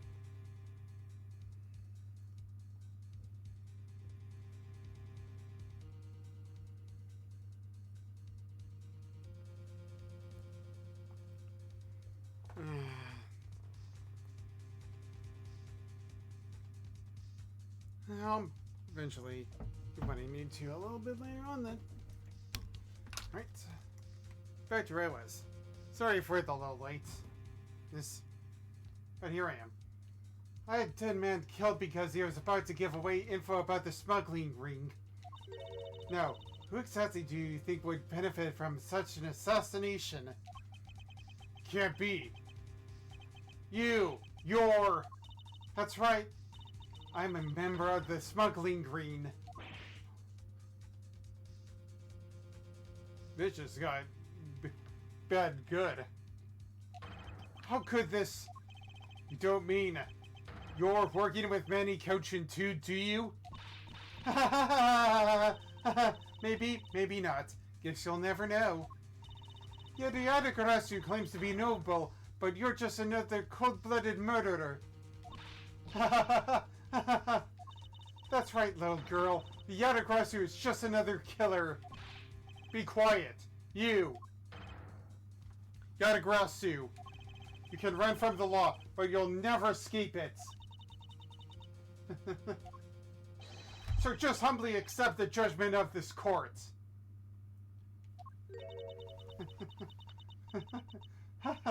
Hey, Edgeworth. Do you know the Yadagarasu has 3 legs? Do you know why that is? No? Well then, let me tell you. It means that the Yadagarasu has more than one razor-sharp way to do her work.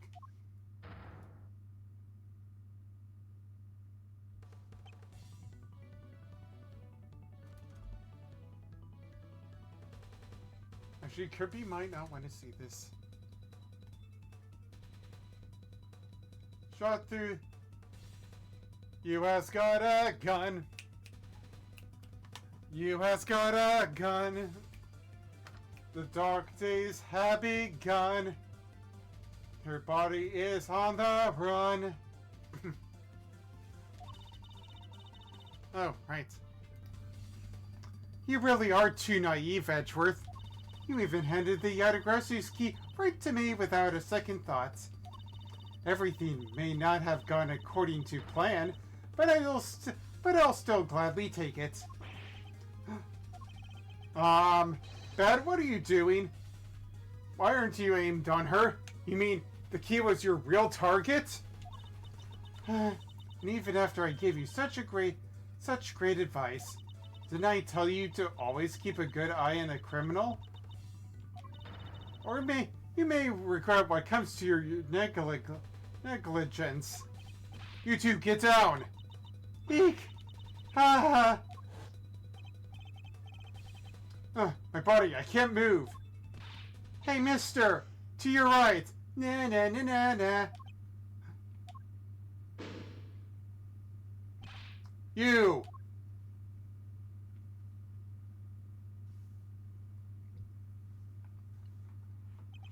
Are you alright, Francisca? I'm perfectly fine, Miles. Her voice is shaking, but it looks like she's unharmed. Huh? Where did Kay go? That's a gunshot!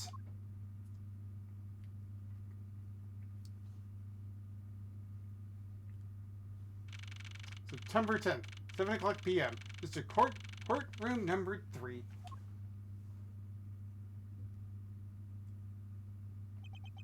Sorry, but it looks like she got away. Call the precinct. They should have a perimeter set up soon. Detective Bat, are you alright? I heard a gunshot. I'm okay. Just got another hole in my jacket. He may seem fine, but he looks quite shaken. But more importantly, boy, I mean, Mr. Edgeworth, Miss Von Karma, are you two hurt? I'm absolutely fine. I'm also alright, thanks to Kay. Speaking of Kay, where is she? I don't know. She just sort of disappeared. I'll go look for her. Oh, and, hey, Detective Gumshoe. Yes, sir. Detective Bat, sir. I'm sorry I doubted you. Don't worry, sir. It's not your fault. I lied to you guys too, after all. I heard about what happens from Kay. Lying while giving testimony is still unforgivable. But in this case, you were protecting Kay and her feelings. Looks like you might have just what it takes to be a real detective. Now don't you ever lose that detective spirit, okay? You got it, Pops. Pops, one too many detective dramas recently, have we? Way to single-handedly destroy the cheery atmosphere with one snarky comment. We should get back to the investigation. I swear, I'll catch you if it's the last thing I do. Be careful, Detective Bad. Take care. Thanks. Well, I'm off. Maybe we'll run into each other again someday. Aw, cute Detective Gumsh. Thanks a bunch, pal. You're the best. You really did find the truth behind everything. Yes, well, I'm glad we solved everything before you were taken to prison. I can't believe how much trouble I caused you with my testimony, Detective Gumshoe. That was no problem, really. Haha. I mean, I lied too, so I didn't help anything. It's not really your fault, Your Honor. Well, even if we didn't have His Honor's testimony, I think that lawyer would have found another way to get you convicted on her behalf. Yeah. I can't believe I was about to get fired during my first week as a detective. Well, so as long as you're not fired. You should work hard, give all that you have, and perform your duties well. Oh, and one more thing. Kate left a present for you with me. She did? Oh, what is it? You know.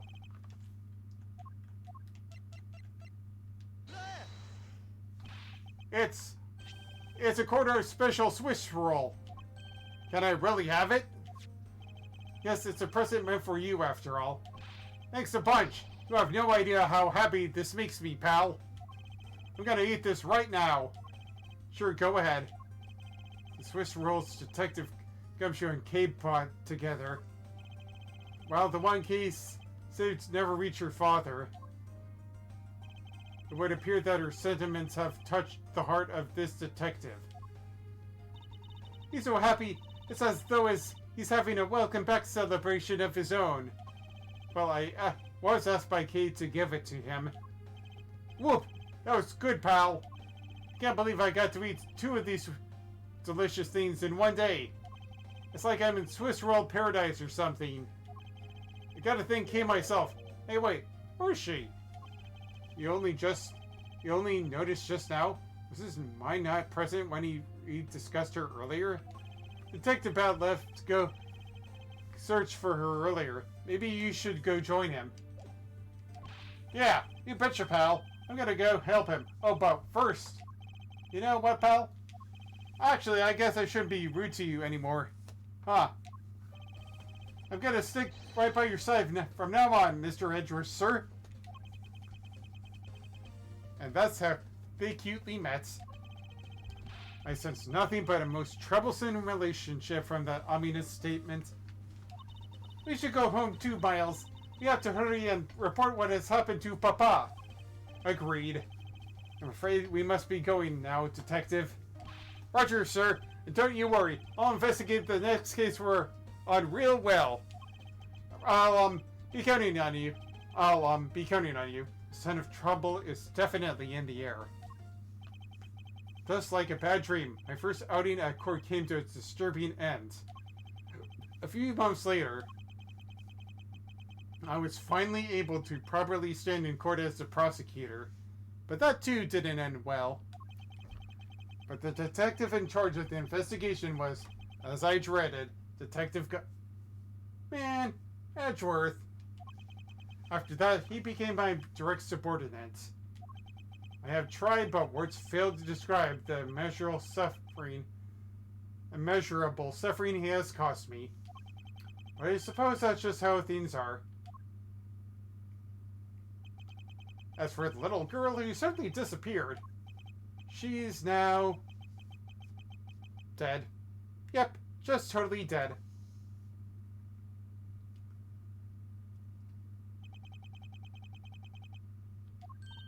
So, do you remember now? Yes, I remember everything. And no, I do not want to play this case anymore. I mean, the last case. Okay, it's been a while. Well, it's been a long while. Been a long while. Okay, you sure grew up a lot. Of course, but thank goodness. I thought you two had totally forgotten about me. You know, I was really worried about you after all that. Where have you been all this time? Copy, I didn't know you cared. After my father died, I went to live with my mother's relatives. They lived really far away, so I wasn't really able to come back here all that much. But was that what happened? Well, I'm just glad you're okay. Alright, okay. So, does it all make sense now? You betcha it does. Oh, you know what? I was going through my father's bookshelves recently and... Hold it! Actually, there's still a number of things that don't make sense, Kay. Huh? First of all, why did you come all the way this way to see me? And second, why are you calling yourself the Yadagrasu? The Yadagrasu is Callisto Yu, the woman who killed your father. No, you're wrong. The real Yadagrasu was my father. Huh? Mr. Faraday was a Yadagrasu. Like I said, I was going through my father's bookshelf recently, and I found a secret diary hidden among his books. I have no regrets in choosing to walk the path of the Yadagrasu. Oh, dang. That was written in his diary, and that's how I know for sure. But that's impossible. Search your feelings, Edgeworth. You know it to be true. No. What's with that look? You don't believe me? It wasn't just the expression on my face. I clearly said that it was impossible just now. Alright then. How do you explain this? It's a way of disarming any security system of the user's choosing. Yep. That's Little Thief. Truth be told, this is the Yadagrasu's greatest secret. This little gizmo was used by my father. Wow. So, Mr. Faraday wasn't just a great prosecutor, he really was a great thief, huh? Yeah, my father worked really hard to steal the truth. But he was killed, and the Yadagrasu was no more. But despite that, the Yadagrasu has been spotted again recently. Someone other than you? Here, Mr. Edgeworth. Take a look at this article. The Yadagrasu sent the embassy a calling card. Yeah, meaning this person's a fake. It's almost certain. I'm almost certain that Callisto Yu lady is behind this, because the real Yadagrasu would never send something like a gaudy card out. The Yadagrasu did send the white card along with anything to be publicized. That's what Detective Bad told me 7 years ago, if memory serves. Well, as soon as I heard the news, I got all wound up, and I knew I couldn't just let it go.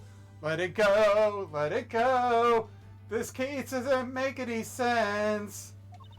So I searched you out so that I could obtain the truth behind the Yatagarasu. Because if anybody can help me find it, I figured it's you, Mr. Edgeworth. So you're saying that I have your father's and misuse identities backwards? Yes, because the real Yatagarasu is noble to the end. I want to revive the real noble Yatagarasu. If I don't, my father will never be able to rest in peace. It has to be the Undertaker's fault in all of this. Okay. Okay, you're so honorable. I don't care what anyone else thinks. I'll always be here to cheer you on, pal. Even if you are honorable, a thief is still a thief. And if you are planning to commit a crime, then I'm afraid I can't be complicit. Mr. Edgeworth. Ugh, you guys are not making it easy for me. Who am I supposed to support now? Mr. Edgeworth, what I want from you is not to steal something. What I want is the rest of that evil woman. That evil woman? You mean Callisto you? I think it's too hard for me to catch her all by myself. But I thought that since you were able to expose her for who she is, then maybe... Please, Mr. Edgeworth, won't you help me? Come to think of it, I do believe I owe you. Huh? Owe me for what? When Miss Yu made her escape, it was you who saved my life. Furthermore, you helped me with investigation today. I'm not so rude as to leave favors unrepaired. Then you mean? Yes. That case has been weighing down my soul ever since that fateful day. Perhaps the time has come to settle things once and for all. If you don't intend to still your hands in a crime, then I believe I can help you. Mr. Edgeworth, thank you. Hey, Mr. Edgeworth, sir! Isn't that great, Kate? Yeah, sure is, Gabby. Even though he had completely forgotten about her until just now. Or what is with their chummy relationship? The great thief Yatagarasu. After all that time, the true identity of the thieves sank back into the darkness. Burn Faraday, Callisto Yu, and Kay Faraday. The phantasmagorically changing identity of the great thief Yatagarasu. And the Yatagarasu's real goal.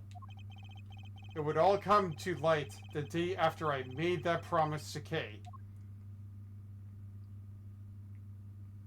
The end of case 4 anyways.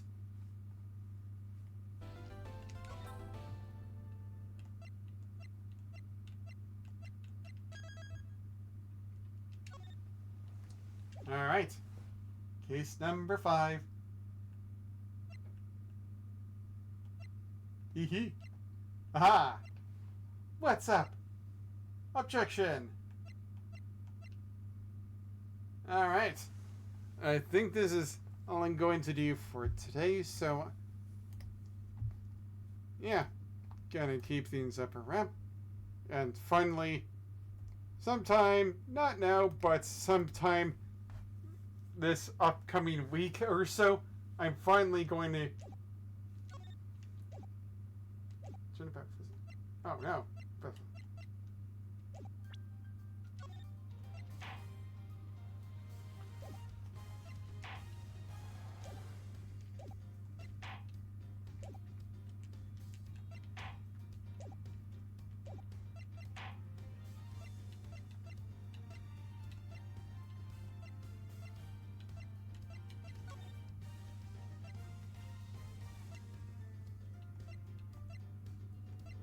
About legacy.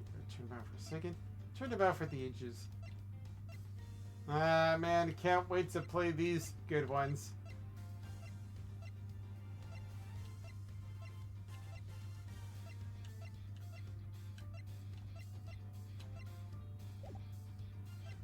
Prosecutor's Gambit.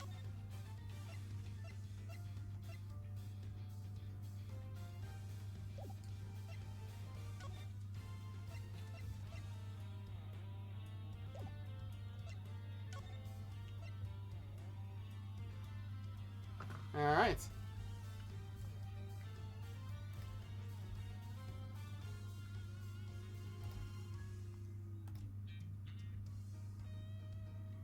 I wonder if my stuff is on the right track.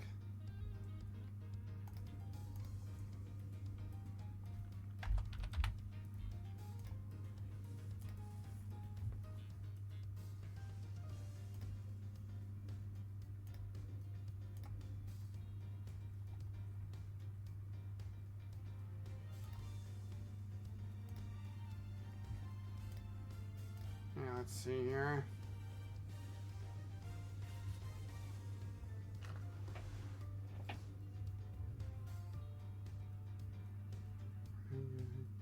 Wait.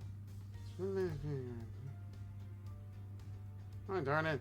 I'm pretty sure I messed this one up too.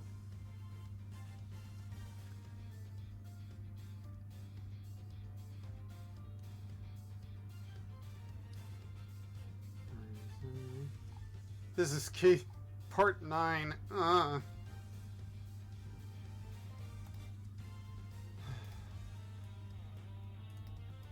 It's part 10. Darn it. Wait, making sure.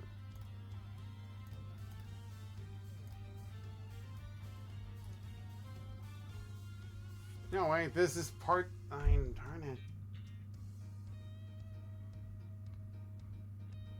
This is part 8. Yeah, this is part 8, case 4.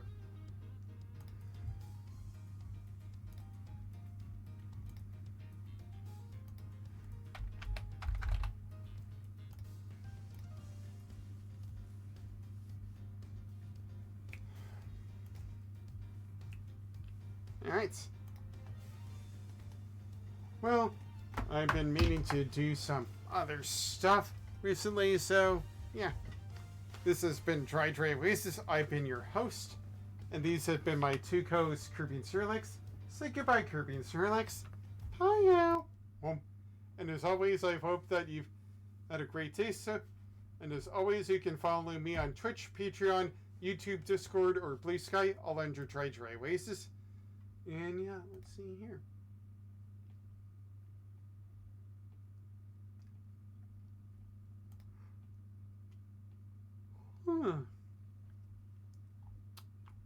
Maybe sleepy.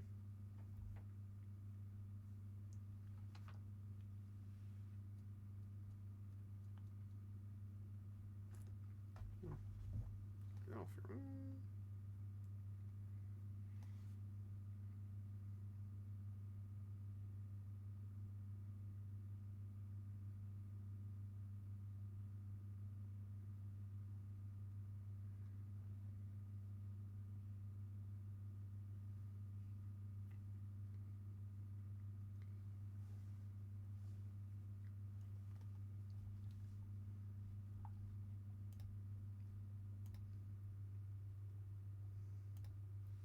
Alright, I hope that you've had a great day so far, and if not, I hope the rest of your day is better, or tomorrow's better for you.